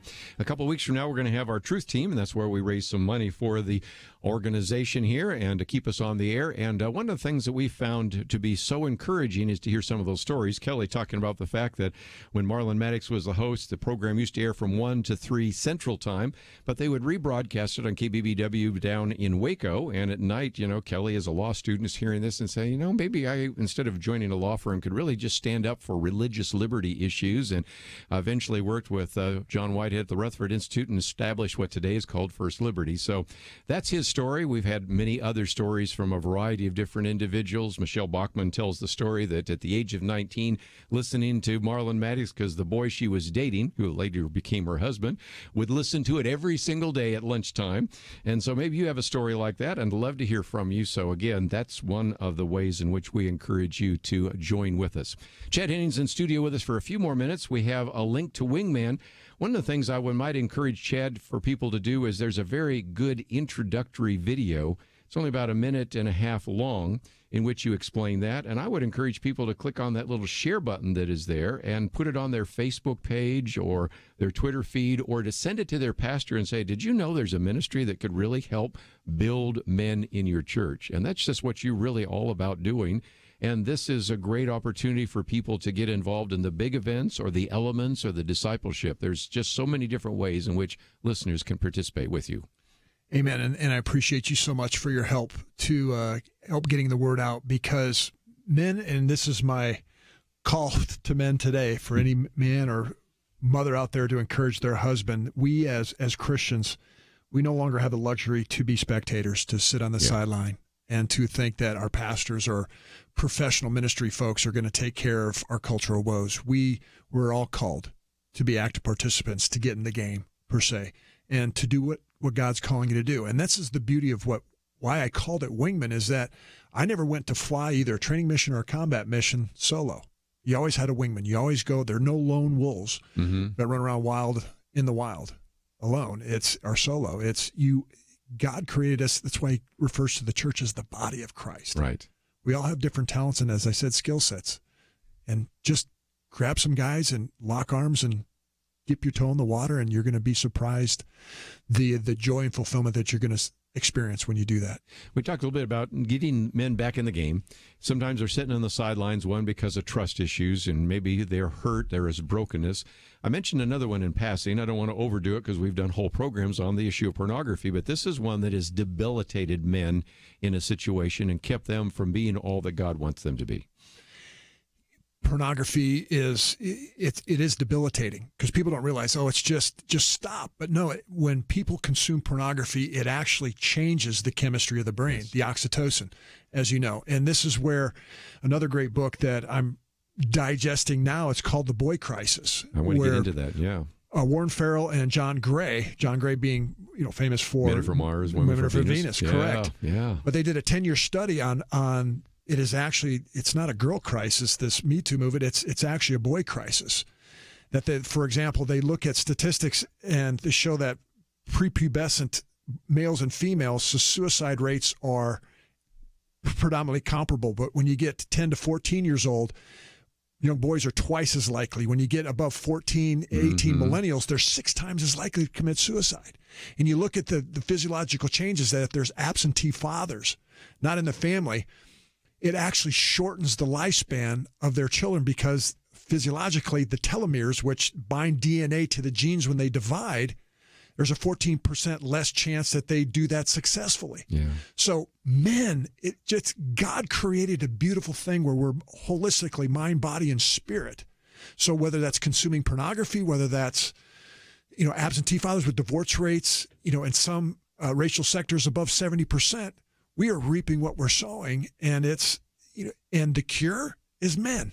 Yes. Men becoming the husbands, the fathers, the friends, the wingmen that God has called us all to do. And it's not rocket science, but it's being proven out with individuals such as Jonathan Haidt, with social psychology, with many medical studies, how it is impacting kids from whether that they get addicted to pornography or just short lifespan. Yeah.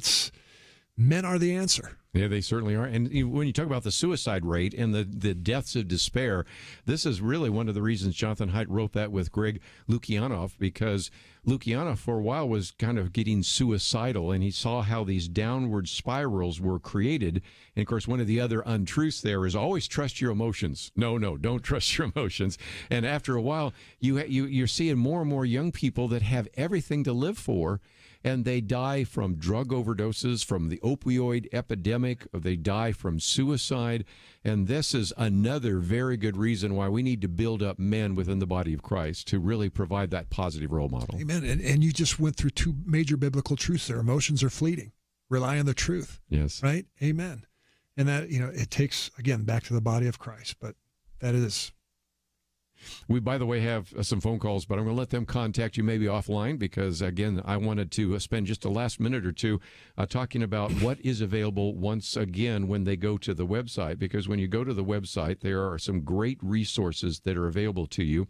As we've talked about before, you have everything from some of these corporate events.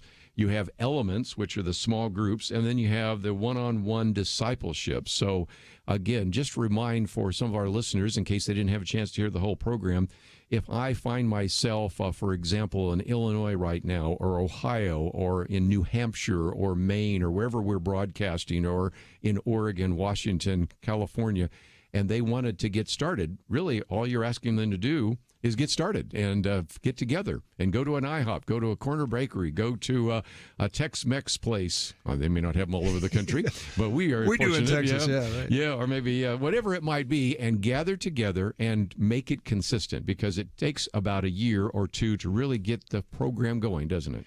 You're going to notice the benefits for yourself first and foremost, but we also have a YouTube channel. You can go to YouTube and Okay. Wingmen Ministries on there. We have a ton of content from archaeologists who have discovered Sodom and Gomorrah, survivors of Auschwitz, but they're all categorized regarding what the issue may be, and just a lot of wisdom and insight from some pretty smart people and some pretty individuals that have been inspired by the Holy Spirit to impact men's lives. And so I would just encourage that. Just get a couple guys together, have a laptop, go to a Starbucks, watch a video, and then talk about it. I mean, it's that simple to start bonding and establishing those transparent, Christ-centered, masculine relationships. So again, if you want to find the locations, there's a location button. Let me point you to the media button, or of course you can also go to YouTube and find it there. It is wingmen.org. And Chad, it is always great to have you in studio. So let's do it again soon. Yeah, my pleasure. Thank you very much. It has been exciting for me to see this exploding, and I'm hoping this program and others will help it to even explode more, and there will be opportunities for you to see Wingman in your community. Let's take a break. When we come back, Joel and Nina Schmidgall, they have co-authored a book with Mark Batterson about praying for your marriage and Circle Maker. All that coming up right after this. It's amazing but true. When it comes to one of America's biggest household expenditures, healthcare, a lot of people think they've got no choice. People are used to thinking we have to do it this way, but they don't. Yes, you have the freedom to choose an alternative with your healthcare. It's MediShare, and it costs way less than the alternatives. The typical family saves $500 a month, not a year, a month. And if you're single, this can save you a lot too. And let's face it, a big reason MediShare is 400,000 people strong, it just works. They've shared over $3 billion in medical bills, so they can help share your needs too. Joining MediShare for so many people is one of those things that makes you say, why didn't I do this before? So yes, the time has come for something better. Look into joining MediShare and see why so many people are opting out of the old way and into the new. Why not look into this? Just call 855-90-BIBLE. That's 855-90-BIBLE. 855-90-BIBLE. It takes a team to win. Be part of Point of View's Truth Team and bring truth and healing to America. Go to pointofview.net/team, pointofview.net/team, and 800-347-5151. Point of View will continue after this.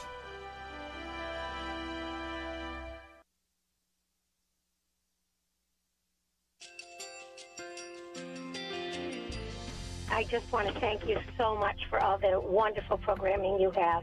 You're just absolutely fantastic. I recently started listening to Point of View, and I really found it interesting because of the different subjects you cover. Thank you for that. I really appreciate everything that you do in keeping us informed. Thank you, Kerby, for everything that you have been doing. I appreciate all the work that you're doing, advocating for the Word of God. Thank you so much. Point of View, I think, is absolutely necessary because it's a Christian perspective, a biblical worldview perspective, and receive very current, up-to-date information about what is really going on, week to week in our culture, which is changing so rapidly, and yet it's morally sliding backwards. Yeah, I just, first of all, I thank you guys. Y'all's program is wonderful, and enjoy it every day. I learn so much every time I listen to it. Point of View Radio Talk Show.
Hi, this is Kerby Anderson. You know, each day we take on the tough issues and provide a biblical perspective to them. The topics we cover are wide-ranging.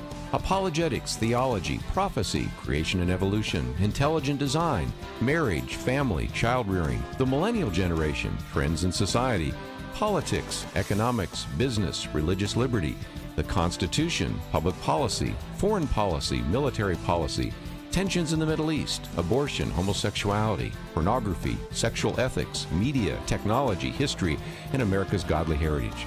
We talk about anything that affects your faith, your family, or your freedom. So don't go anywhere, because Point of View continues right now.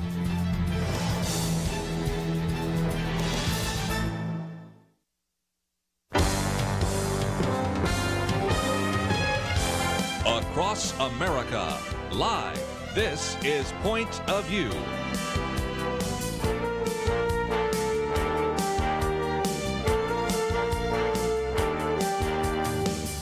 And now, Kerby Anderson. And again, if you have been listening to Point of View for any length of time, you've heard us talk with Mark Batterson about Circle Maker.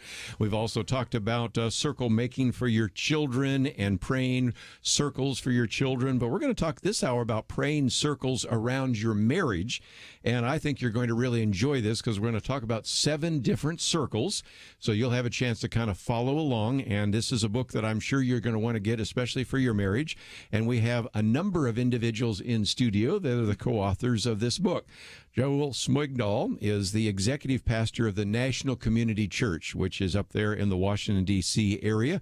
He oversees some of the pastoral staff and is an individual that graduated from Central Bible College in Springfield, Missouri. Yeah, come and on, I have Spartans. listeners in Springfield right now, so they know exactly where that is. That's one of the many, I think about 275 stations, but one of them is in that Springfield area. Matter of fact, one's close enough that they probably hear that as well. And so you certainly can bring some of that perspective as well. And also worked with the National Prayer Breakfast, as I understand, as well. Right. So that is certainly one aspect. And so, first of all, Joel, thank you for joining us as well. Hey, it's an honor to be here, and I don't always get the Springfield connection, so that's fun that you brought that up. But Well, it's great to be anybody here. from Missouri can call in a little bit later. Okay. I have one from Neosho and a few other places in Missouri that you know about. Branson, of course. Anyway, we'll talk about that. But I want to get to Nina, because she also is here, and she serves as the Director of Family Ministry there at National Community Church. And, of course, has a couple of little Cubs fans, I understand, there. So we're going to be talking about that as well. So, Nina, thank you for joining us as well. Yeah, thanks for having us. Okay, let's get into this, because, again, this is Joel and Nina writing about it, but also with Mark Batterson. And I thought it would be helpful, maybe, Joel, if you wouldn't mind, to just give us the history, because some people say, where does this idea of circle making come from? I don't think Mark anticipated that this thing would just explode like it did, but it is certainly a great testimony to not only his writing, but the history of your own church. Can you give a little of that to us? Yeah, and I'll just mention the history of the story of Honi. Maybe I'll start there, and you can direct me. Sure. But it comes from the Jewish Talmud. It's a legend, and it was in a season when Israel was in a great drought. And crops are drying up, water's drying up. And Honi took a stick, he drew a circle around himself, and he said, I will not leave this circle, God, until you pour your blessing and your rain down on our nation. And it was said about him, he was a man who saved a generation. And so what we see is that Honi he prayed a bold prayer, and God honors bold prayers. And so our prayer for Nina and I is that we believe that God, in the most sacred relationship, that we would use the most powerful tool that we have, which we would say is prayer, because it connects us with the Holy Spirit of God. And so that's really our prayer. Now, we've seen within our own church community, when people start circling, and what does that mean? You know, like, where are we going with this? That sounds kind of weird or incantational. It's really not. It's really a resolve. I grew up, you mentioned Central Bible College, this word tarry. I don't talk about this often, but an old school word to tarry in the presence of the Lord was to resolve. Familiar with that, yeah.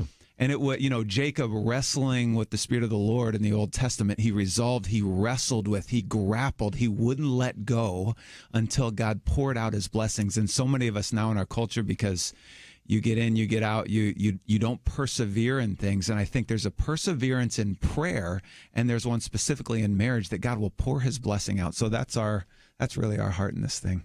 Nina, let me come to you for just a minute, because the book that we also give away, my wife tends to give away books. You know, there's a whole shelf of Max Lucado books. There's, I think, a whole shelf of Mark Batterson books. I love but one that. is, Circle Maker, but another one's Praying Circles Around Your Children. You have 3 children. Speak to that if you might. Yeah, we have 3 children, and if there's any area that we need prayer, it's in the raising of them, right? Is that if there's anything that will remind you of just how much we need the Lord's direction and his support, than it is as we're raising our children. And I my work is with families, and that's what I do at the church is really coming alongside of families as they're intentional to raising their children in the Lord. And certainly I think that helping parents to understand the same way that we desire with this book, of just that you can have a legacy mindset, a generational mindset in our prayer lives. And I think that's our desire and our hope, is that couples for their own marriage, and then parents, as we're raising our children, would begin to have a generational perspective, that they would see the things that they're asking the Lord for beyond the now. And that's true just in our marriage walk, and also for sure as we're raising our kids. But yeah, we have 3 kids, raising them right there in Washington, D.C., just a few blocks from the Capitol. So. I know all about that, because I was raising at least one of my kids there when I was at Georgetown.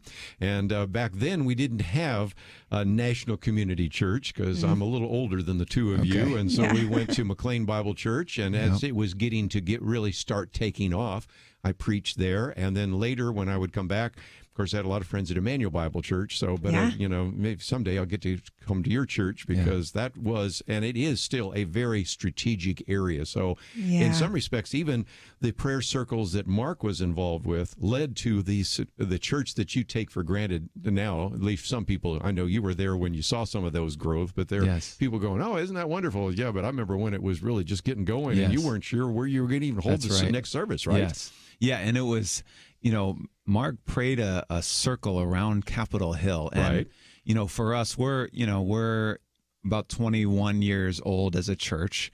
We met in Union Station in theaters, rented facilities. Now we're at 7 locations and rented facilities around the D.C. area. But along the way in this prayer circle, God kept kind of giving us property. So Ebenezer's Coffee House right on Capitol Hill. Got another building. Now we have Miracle Theater, which is, we have our services there, but then during the week we have second run films that we show. Right. And then now, I mean, literally this last weekend we were giving tours. We have a full city block that God has given us, which, an acre and a half in the district is ridiculous. And so we're in the process. We have a 3-phase project that we're building out right now. And I won't get into all that, but yeah, God is on the move, and understanding that the genesis of everything that is happening now, it's that concept that what the fruit that we see today is from the root that was planted 20 years ago, right? I agree. And so we're seeing 20 years later what God did through prayer many years ago. We would say our marriage is not just because of the decisions we've made today or yesterday, but because of the people who came before us and laid down a prayer legacy that now we're stepping into. Well, and for those that are familiar with Pastor Mark's book, The Circle Maker, that this property sits at the southwest corner of that circle prayer that he prayed around Washington, D.C. So just seeing the fruit of those prayers come to life. And what greater time in D.C. do we need just a church that's alive and being moved by prayer and the Spirit. And so we're praying for big things. Let's take a break, and when we come back, get something to write with, number 1 to 7, because we're going to look at 7 different circles. And if you really need to get the book, and I think you do, it is published by Zondervan, and you'll probably be able to find it in your local bookstore, but we also have a link there. Click on the picture of Joel and Nina there, and you will see that we also have a way in which you could get the book either in hardback or in Kindle. But most importantly, I suspect that you probably can find it in your local bookstore. So we're going to come back and talk about these various circles: vision, war circle, romance circle, dance circle, support circle, storm circle, legacy circle. All that coming up right after this.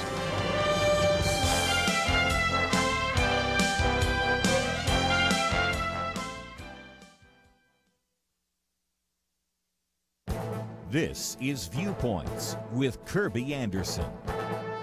In a recent column, David French reminds us that not so long ago, religious liberty lawyers were a quirky, somewhat cool, and tiny subset of the legal profession.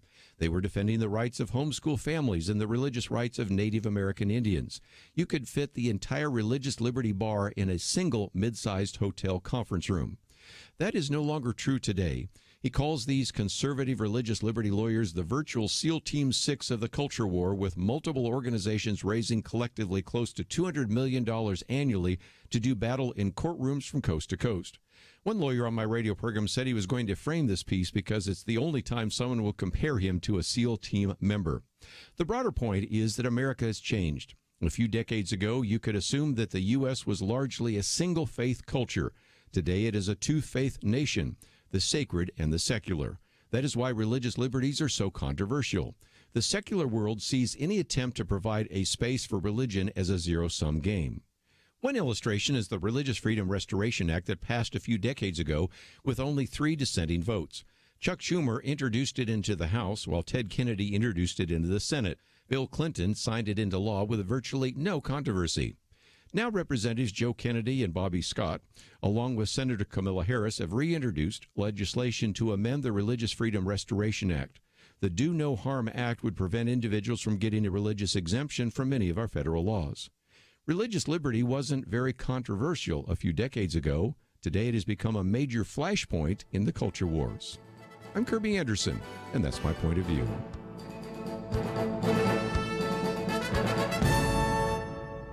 From Thinking Man Films, Patterns of Evidence, The Moses Controversy. Did Moses write the first books of the Bible? Patterns of Evidence in theaters March 14th, 16th, and 19th only.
You're listening to Point of View, your listener-supported source for truth. Another great book that I would certainly recommend to you. Of course, we've talked about Circle Maker, praying circles around your children, and this one, Praying Circles Around Your Marriage, and it is published by our friends at Zondervan, so you probably can find it in your local bookstore if you're having any difficulty at all.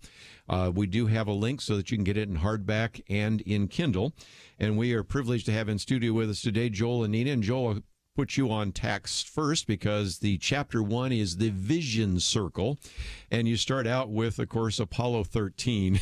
Houston, we have a problem. Yes. But again, that's important. Vision in a marriage. Talk about that if you might. Yeah, Houston, we have a problem. I think as soon as you get into problems, most of us in marriage think reactionary. Yes. How do I not say that word when we're in the middle of passionate conflict? But we would argue a little bit that it's not just about playing defense. You have to play offense in marriage. So the word division, if you split it up, it's die and it's vision, die meaning two, and then vision. So division is really having two visions within a marriage. I think what we how we perceive marriage is, okay, it's because we're so different. We have different giftings, and those don't match up, and that's our problem. When in reality, we think it's because we have different visions. We're going in different directions, and so aligning those visions are critical, and that's how we play offense. And here's where getting in the book is really key, because we talk about a bit of a process of, starting with what's important to you, your values. Then that leads you to a shared way of seeing, which is your vision, and that leads you to then a shared way of doing, which is your purpose. And so you wrap that whole process in prayer. But when we do that, it's like it's like an antidote to 1,000 arguments when you have a shared vision. It's the reason you have policy, right? Right. You create a policy because you don't want to say the same. You don't want to have to make the same decision over and over. So if you have 100 decisions to make as a couple, how many of those are going to be argument? Yes. I mean, if you're a good marriage, maybe it's 20%, or for a lot of us, it's 50 or 60. But you have a shared vision, and you're naturally come in line with one another. That doesn't just come from our conversation, though. That comes from conversation with God and His Holy Spirit's revelation. And in our I've heart. seen a lot of marriages will say, we'll have kind of an idea. This is our family statement of what we believe and where we are going. And let me just mention the way this book is structured. We're looking our way through these 7 circles, but you have a prayer prompt. You have an action prompt. I know this one had 2 action prompts and a prayer one. So again, if you're really looking for some practical ways to take what Joel or Nina are talking about, you really put a fair amount of shoe leather onto this, some real practical application, right? That's right. We didn't just want to write and give information, but our goal is to go from information to transformation. So how does that happen? It happens with us putting it into prayer, and then intentional conversation we would talk about as well, and then ultimately practice. So those 3 things over and over have really helped us craft our own vision. Not because, I think you take this and you put it in a workplace and you say, oh, yeah, we did that around a boardroom. We all talked about it, and then we came up with a vision statement, and now I can't remember what that is. The difference between that and the disciples in Acts chapter 2, they didn't go to a boardroom. They went to the upper room, and they had a 10-day detox. Well said. And they came into prayer, and the Lord revealed something. And if I can dig a little deeper here, I'll put it another way. From values, you've got, for us, it's 5 things that we came up with that are critical values for our family. Yep. And it's like a funnel. From values, you distill those into a vision, which is a single statement. Right. And then out of the bottom of the funnel comes purpose. That's the explosion of vision within our relationship. I hope I'm not getting too deep here, but this is really then that's what happened with the disciples. Sure. They got that vision from God in Acts chapter 2, and they came out and began speaking and living it out in purpose, and 3,000 people came to Christ in one day. So that's our prayer, that, our relationship would result in the kingdom of God showing up in our life. And, it's the difference between one person's laying brick and the other person's building a cathedral, right? Yes, it's very just good. vision grants you a new element of that relationship. Again, values like service and adventure, generosity, courage, and honor. And those values then take you to vision, and those take you to purpose, and hopefully resolve some of the conflict that are inevitable in any kind of marriage. And so I want to keep the train moving down the track, so we'll move from chapter 1 to chapter 2. And Nina, I got to tell you, I'm reading through the book, and I get to page 63, and I go, War Circle? That was the first thing that I said, okay, I really got to read this section here, because we went from, vision, I'm all in, and then War Circle. Talk about that, if you might. Be if you inviting the Lord into the conflict areas of your marriage, right? And we know that conflict is one of the things that couples most fear, and actually it will keep people maybe from even willingness to step into marriage. But we believe that conflict really is important for our growth, right? Our growth as individuals, and we know that that marriage can be quite a refining tool, yes. And the Lord can use conflict to grow and develop us. But we do know that conflict has to be healthy, and so I think our desire in the War Circle is, what if you circled the conflict areas of your marriage in prayer? And we explore in there how most conflict is somehow the root of it is some unmet need. Right. Unmet expectations you talk about. Yeah, really unmet expectations. And the truth is there's usually some other things going on. And some of those things have nothing to even do with your marriage, right? They're perhaps from your either a past relationship or from your upbringing, your family of origin. And so through prayer, you can really spark a holy curiosity for what, and the Lord we do believe the Lord can give you revelation of what is really at work here. And I tease in the chapter that my maiden name, Craig, actually means war. So I come ready for conflict. And we talk about how different individuals will come into a marriage some with a more willingness to step into conflict, and to maybe respond to conflict with an attack mode. We would maybe call that a tiger response, and others maybe desire to withdraw from conflict, and both really can be unhealthy if not handled in the right way. The truth is neither is wrong. Both are trying to be safe. But if we could help, we could invite the Holy Spirit and in prayer ask the Lord for revelation about the true source of conflict, and even to give us creative understanding about ways to put those things at ease in our spouse. So that's our desire and hope in this circle is, really invite the Lord into the war areas, to the conflict areas of your marriage, and to believe that he can reveal for you some unmet needs that are at work there. And I've seen couples that go to divorce courts to end marriages that other couples choose to work through and find strength. And so sometimes this presence of conflict is not a bad thing. In some cases, it's a very good thing in terms of refining you as iron sharpens iron. Yeah. That is the case. And it's real easy to think that you're all together, and then you get married and realize, I guess I was a little more selfish than I thought I was. And then now that you have 3 kids, you can realize, and then you really realize how selfish you are. Yes. Because they have the needs, and you have to give up a lot.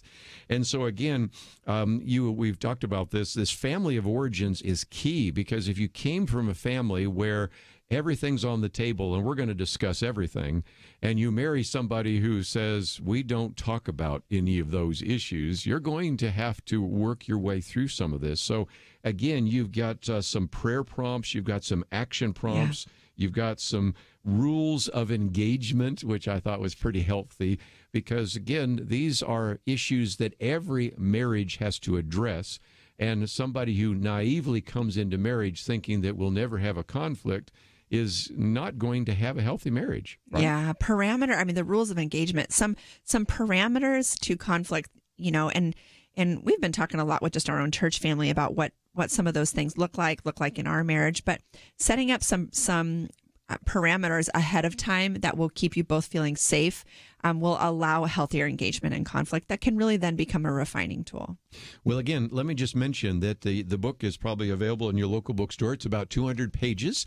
It is published by our friends at Zondervan, called Praying Circles Around Your Marriage. And if you have not seen a copy of it, here I'm holding it up for those of you watching online.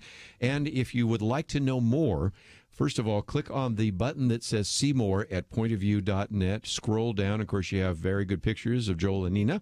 But then right beneath them, first of all, we have a website linked to circleyourmarriage.com. So if you wanted to go there, you can certainly find it. And we also have a link so that you could get the book either in Kindle or in hardback. But if you'd like to see some of that, you can start reading. They've got a little bit of a sample there. They've got a number of other premiums as well, like a marriage prayer prompts and some chapters from the book and a number of other things. So we encourage you to go to the website and do so. And if you find yourself saying, I'd like to hear this again, the good news is just click on that first button there, and you can either listen to it on podcast or maybe pass it on to your spouse who's not listening to this, or you can watch it. Of course, you can watch it right now live, but also we'll go to the YouTube channel and you can find it there.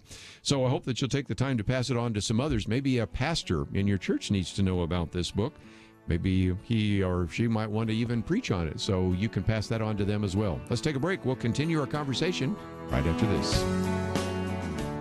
From Thinking Man Films and Fathom Events comes Patterns of Evidence, the Moses Controversy. A new documentary follows investigative filmmaker Timothy Mahoney's faith-affirming journey throughout the Middle East in search of scientific evidence that Moses wrote the first books of the Bible. The Lord said to Moses, write this in a book. Patterns of Evidence, the Moses Controversy.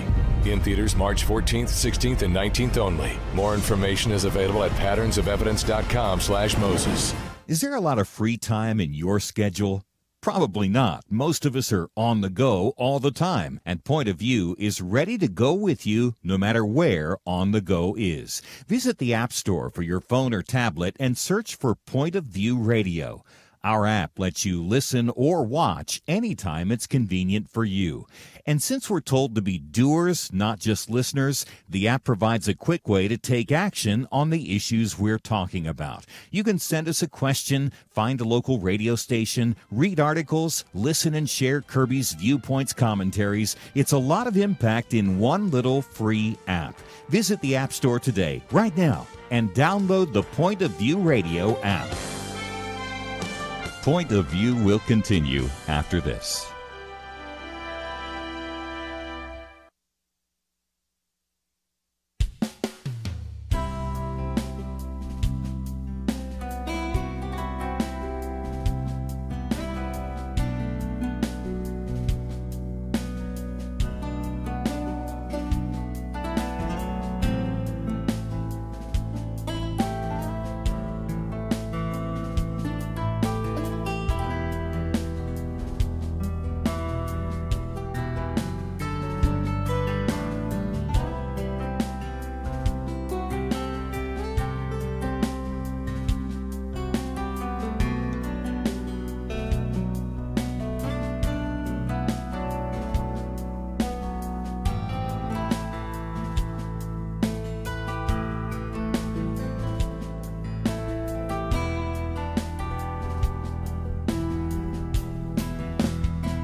You are listening to Point of View.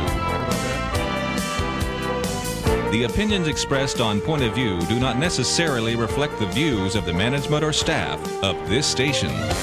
And now, here again, is Kerby Anderson. Back once again, if you'd like to join our conversation, 1-800-351-1212, or probably you just want to sit back and maybe if you've numbered 1 to 7, we've given you 1 and 2. We'll give you a few more in just a minute. But Nina, I thought I'd just mention for just a minute, we have a link to praying circles around your marriage, and you can go to zondervan.com/pp. But we just give it real simple. And that website is a great website for people to see all sorts of resources. They can even start reading the book even before they order it, right? Yeah, on circleyourmarriage.com, or you can get the book on any of your online retailers or in a store. But there we have just some extra tools and things that we hope will something like how we do a vision retreat each year to keep us aligned in our hearts and minds spiritually. And so we have some tools for what that looks like and just some extras that folks can get there. Let me mention that if you are a leader in your church, and of course all of us in one way or another do in leadership, but I'm talking about pastors, Bible fellowship leaders, small group leaders, Sunday school leaders, and others, there's some other resources that you might want to find there. For all of you, of course, the book is probably easy to find in your local bookstore. If not, of course, we have a link so that you can get it in hardback or Kindle.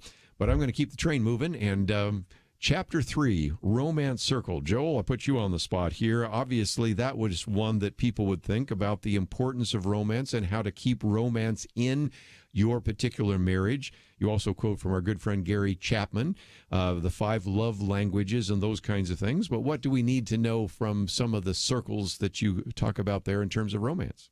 Yeah, it's a bit intimidating as a guy talking about romance. Yeah. Isn't it? I know. Let's just be honest. I You know. got it. I'm trying my best here. Well, we did that intentionally because we wanted people to hear a male perspective. That's right. Yeah. Oh, yeah. No. It is interesting when you get into this idea of romance and start, looking into even there's extensive research that shows that physiologically there are things that happen in the first in the first number of years of a relationship. There's a natural chemistry. I don't mean an idea. I mean in your body there's a chemistry of things that are happening, and adrenaline and all these different things that show that things spike in your body and they engage you, and it's actually shows that the motor of the mind is engaged. So it's a craving of the mind, the same arena of the brain that would be if you took cocaine, like that would be the same sparks that are happening. So what happens then after this initial phase, we know that wears off. And we know that we would call that the honeymoon stage. And then you get beyond that and reality hits. And in that next season is the critical season. You go from fireworks to a lava approach. And this is where we step in and we talk about, man, we've got to engage with one another, and things like beginning to understand your spouse and being a student of your spouse. So for example, with Nina, it took me 10 years to understand that a bad gift for Nina is to buy her clothing. And okay, so Nina, like, I buy you a blouse and you take it back to the store. Or I buy you some pants and it would sit for a year. And I'm going, what is wrong? And finally I realized, like, I'm not being a student of my spouse. And I realize, and you say, what's the point here? Is it bad to buy a woman clothing? No, I'm saying it's bad to buy my woman clothing. And a well-timed cup of coffee is critical for her. And so I've learned what she likes. And now, because I'm a student, I connect. And I think many of us spell intimacy different ways. Some would spell it T-A-L-K. Others would spell it other ways, right? T-I-M-E. Right? Yeah, sure. Yeah. Okay. And so, we think, what does romance mean to me? But I think for us, we've learned all throughout the day, we've got to find moments of connection and reconnection.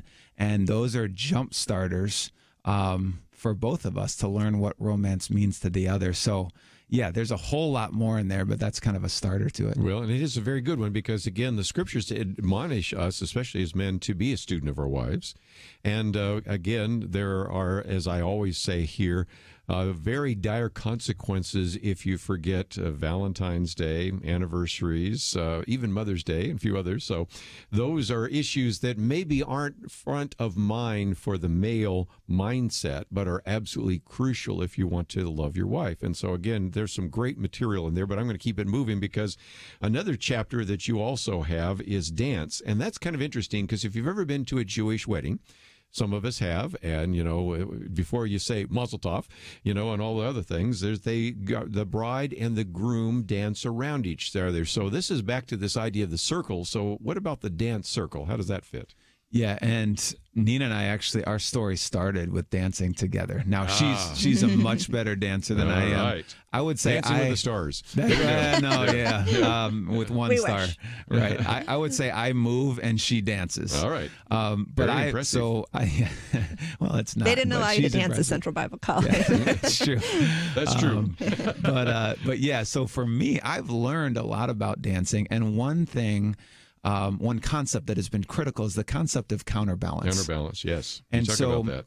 we consistently need to shift our weight to get in certain seasons. Nina, I need to shift my weight into her. In certain seasons, she needs to shift in us. Now, the scriptures we know talk about in Ephesians chapter 5 that we are to submit one to another out of reverence for Christ. The word submit can also be translated as yield. I need to yield the right of way at times to Nina. She needs to yield the right of way, and we'll be happy that we will. Very true, yeah. And so, but out of reverence for Christ, ultimately. And so one thing I've learned about counterbalance, though, is anytime that I lean into my weight, you think that's for selfishness, but it's not. In dance, you lean into your own weight. The whole idea is then to set your partner up for their next move. Mm-hmm. So anytime I'm pulling on her, there better be a purpose. And back to Ephesians 5, we submit one to another. But then as a husband, I'm called to love my wife and to present her unto the Lord. Well said. So how am I being prophetic to her? How am I seeing the things in Nina that she doesn't see in herself, calling those out and setting her up? And so that's what a dance is. But there's a calling within the dance to set your partner up. And that goes two ways. Well, again, that idea of counterbalance is so key, but I do want to move on to a couple more. And one of those is support circle. And Nina, I'll come to you, but that one gets us into community, that gets into authentic friendship and those kinds of things. And most people think, well, this is just my marriage. But no, support is really important. Talk about that. Yeah, I think, maybe when Joel and I first got married, or maybe my concept of marriage beforehand was the understanding that this one person was then going to be the fit to meet all of my needs. And the reality is that is really just unfair expectations to put on one person. And as our marriage has gone on, we realize more and more all the time how important a circle of support is. And, one, to fill in some of the areas, there is a limit in my relationship with Joel to how many times he can hear me talk about one particular issue with the kids or whichever. So he's very grateful for the role of some of my girlfriends there. Thank you, friends. But a support circle can look like, right. And in many of the couples we've walked with, we've seen a lack of a support circle really be a very large contributing factor to some of the degradation of their marriage. And it provides normalization to some of the things you're walking through in marriage when you realize, wow, other couples really are. There's accountability. There's encouragement. There is other people pointing you back towards each other and back towards the Lord. And so that support circle we think is really imperative. And it can look like a group of trusted friends. It can look like maybe a committed small group. It can look like maybe pastoral care, or depending on what's happening in your marriage, that support could look like maybe professional counsel or input. And so in this chapter, we just really encourage couples to very much value the support circle, and to even, there's prompts in there to spend some time asking the questions of your spouse and each other of, do we have the appropriate support in place that is going to continue to edify and support our marriage and build it towards strength. You also have a section here on building a support circle, so you have to have some intentionality. Some people just say, well, I don't have it. Well, yeah, okay, but you need to do something about it, right? Yeah, and there's a lot of great things written lately about some of the difficulties and barriers to developing authentic friendship as an adult. As kids, some of those things are built in for us from your school or your classmate or your sports, or as an adult, there is a high level of intentionality to really invite, and I just might tell a story. We were speaking at something not just a few days ago, and a young gal came up afterwards struggling. They were in a new area saying, I'm having trouble making connections, and our marriage doesn't have the support I need. What are some of your tips? Well, later that day, she had commented on something on social media. When we took a look, we realized she had 14,000 followers on Instagram. And so we were thinking, wow, there really is this state where people can have what feels like a large support circle, and the reality of their lives and their marriage is there's a loneliness epidemic. So it does take great intentionality, and it is one of the greatest things you can do for your marriage. One of the things we talk about so often here, especially on our Millennial Roundtable on Wednesday, is the loneliness epidemic. There's a book written years ago, Bowling Alone, and it's now there are all sorts of other people writing about that. The perception is that I have lots of friends, but they're Facebook friends, they're Instagram connections, but I don't have real friends. And so this chapter is very crucial to your marriage. Need to take a break, and when we come back, we'll cover the last two of those circles. And if you have more interest in this, I would encourage you to go to our website, pointofview.net. Kind of one-stop shopping. We have information about the book, information about their ministry, and some other helps that I would encourage you to get if indeed you find yourself saying, I might like to teach this in my church. We'll be right back.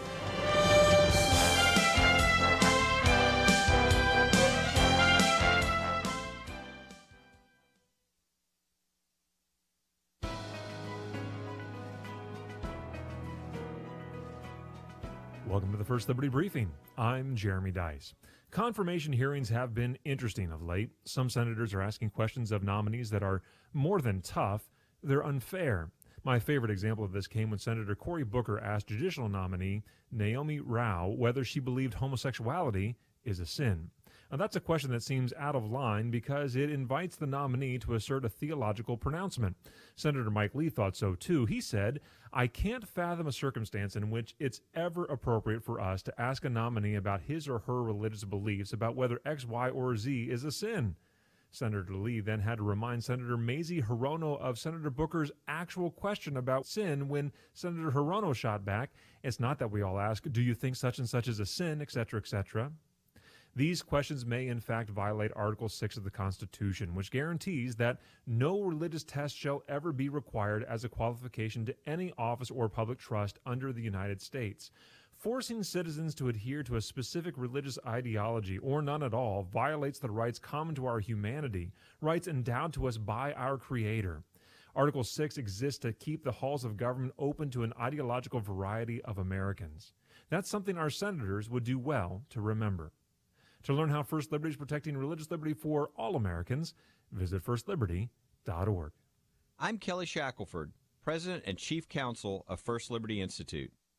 Let me ask you, what if America's best attorneys from the very top law firms got together to defend religious freedom in court?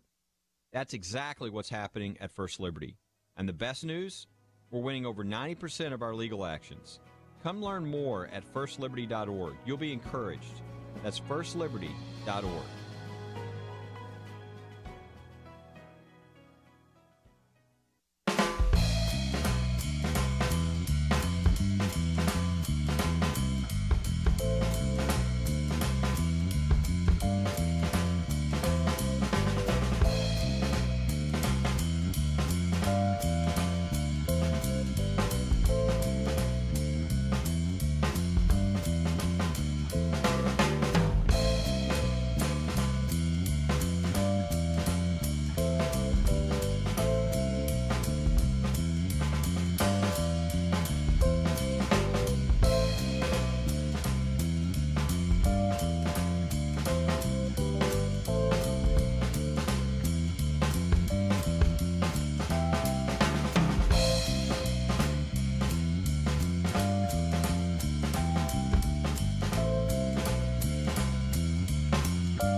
You're listening to Point of View, your listener-supported source for truth. Hi, this is Kelly Shackelford, President and Chief Counsel of First Liberty Institute.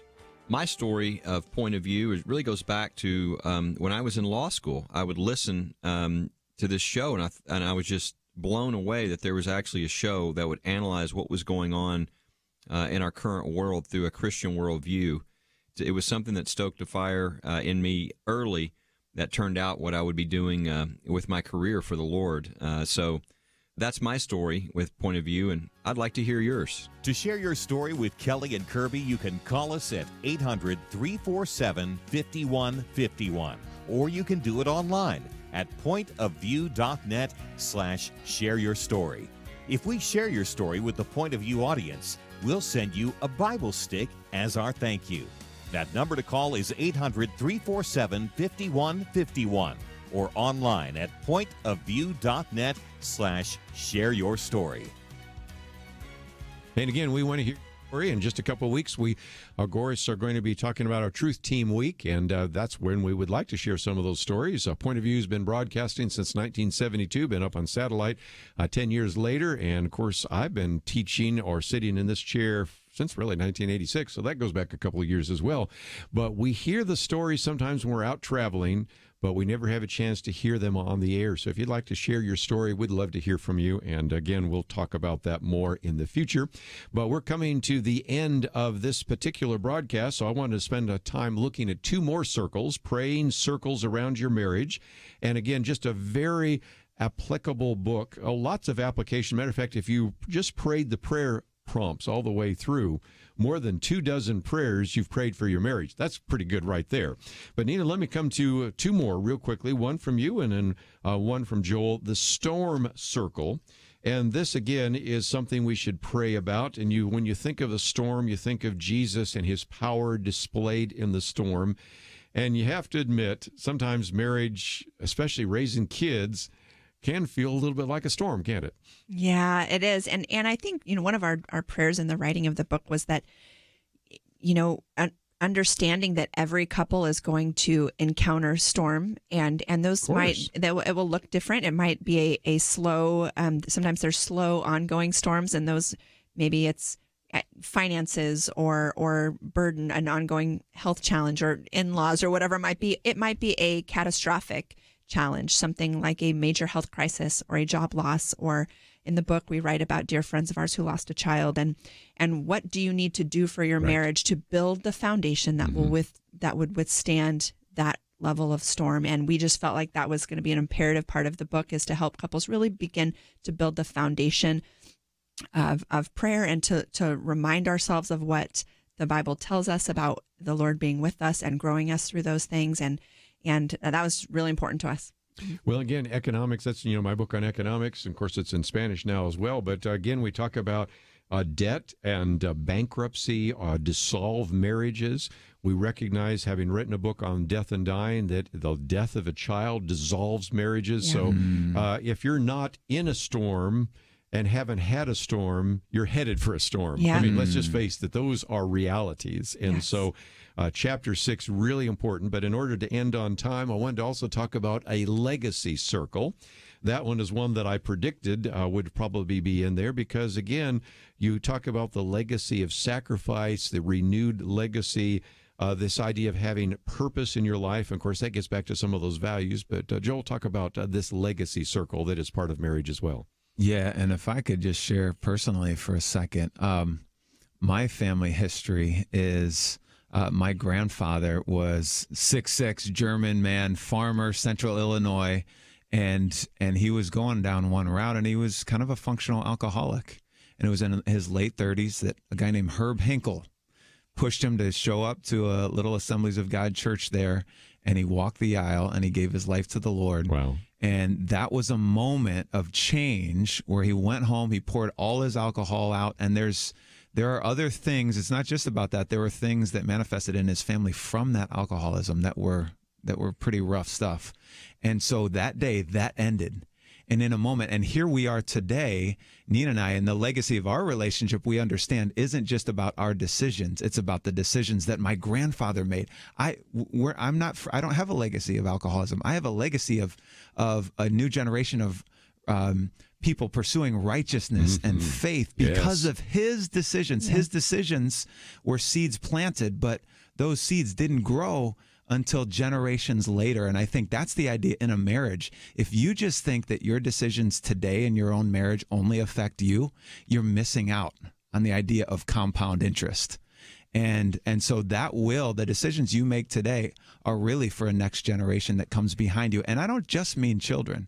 I mean, what about your friends? What about your neighbors? What about those others that God has put in your path? And so we end with an exercise, and I won't get into that. I'll let you jump into the book and experience that. But we actually just did it this weekend with a group of people at a church, and we take you through an exercise that helps you identify what do you want to be known for at the end of your walk in marriage, and how the kind of the cascading legacy will come out of those specific decisions. And for Nina and I, we were at Barnes & Noble, and we had this conversation. Listen, we can pre-decide these things right now, and it's helped us then live out those things. Well, and quite often we'll sit with a couple that is maybe on the brink of end to their marriage, and we will go home and pray that they would have a generational perspective on the decisions that they're going to make. Could we all, and anything that you're going through in your marriage, if you would just ask the Lord to give you a vision for the generational impact that he wants to make. So it's beyond just what you're walking through right now, and to believe that generationally the Lord has a plan through your marriage. Well, if you throw a pebble into a pond, you see these ripple effects. And we know that in the physical world, but we seem to miss that in the spiritual world. So I'm glad you ended with legacy. And I might just mention, some of our listeners might say, you've been talking about this circle stuff, Again, Mark Batterson wrote a book called Circle Maker. There's at least 1 million copies of those books out there, and a good part of our shelf at home, which my wife gives away. And then, of course, you have Draw the Circle, which is a 40-day prayer challenge. And then a prayer journal. You even have praying circles for your children and a circle maker for the kids. But most importantly, we're talking today about praying circles around your marriage. And it is just delightful to get to know you two because, of course, we've thought the world of what Mark has done, and we've been following for some time the National Community Church. And again, the story about how you have your buildings and your newest one, that's kind of fun. We've also talked about, of course, the building called the Museum of the Bible. And that little story is another one of those. So again, anytime you go to Washington, D.C., let me encourage you to go to the National Community Church and to get the chance to shake hands with you guys. And I appreciate you coming and talking about the book here today, here on Point of View. Thank you so much for having us. Great conversation. Yeah, we appreciate the opportunity. Please give our best to Mark. And let me again encourage you to go to the website because we've got a couple of links. So first of all, just scroll down, hit that button that says See More, then go to the picture there of Joel and Nina. And again, it will take you, you don't even have to remember all the details to get there, but there is information about the book. You can order it there. You can actually start reading it before you get it. There are also these prompts. There's other chapters. There's a prayer and action guide. So if you are in a position of leadership and would like to teach about this, or maybe you're a counselor and would like to use this in your counseling practice, there's some other things besides the book. Get the book first and then go from there. And if people have questions, we have a link so they could contact you if they had some questions about that. Right. Maybe you come and speak at a marriage conference. Would you be willing to do that? Yeah. I love it. Okay. And I think one prayer is that maybe a small group, thinking of that support circle, small group might be willing to walk through it together. Well, again, that's all we have for today. So all of that is available at our website, pointofview.net.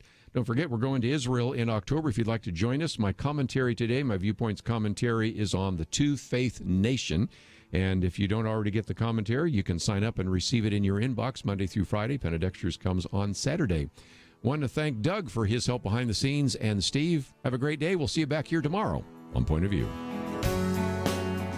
It's amazing but true. When it comes to one of America's biggest household expenditures, healthcare, a lot of people think they've got no choice. People are used to thinking we have to do it this way, but they don't. Yes, you have the freedom to choose an alternative with your healthcare.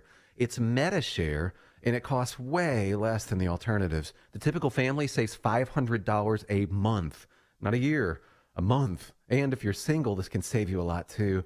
And let's face it, a big reason MediShare is 400,000 people strong, it just works. They've shared over $3 billion in medical bills, so they can help share your needs too.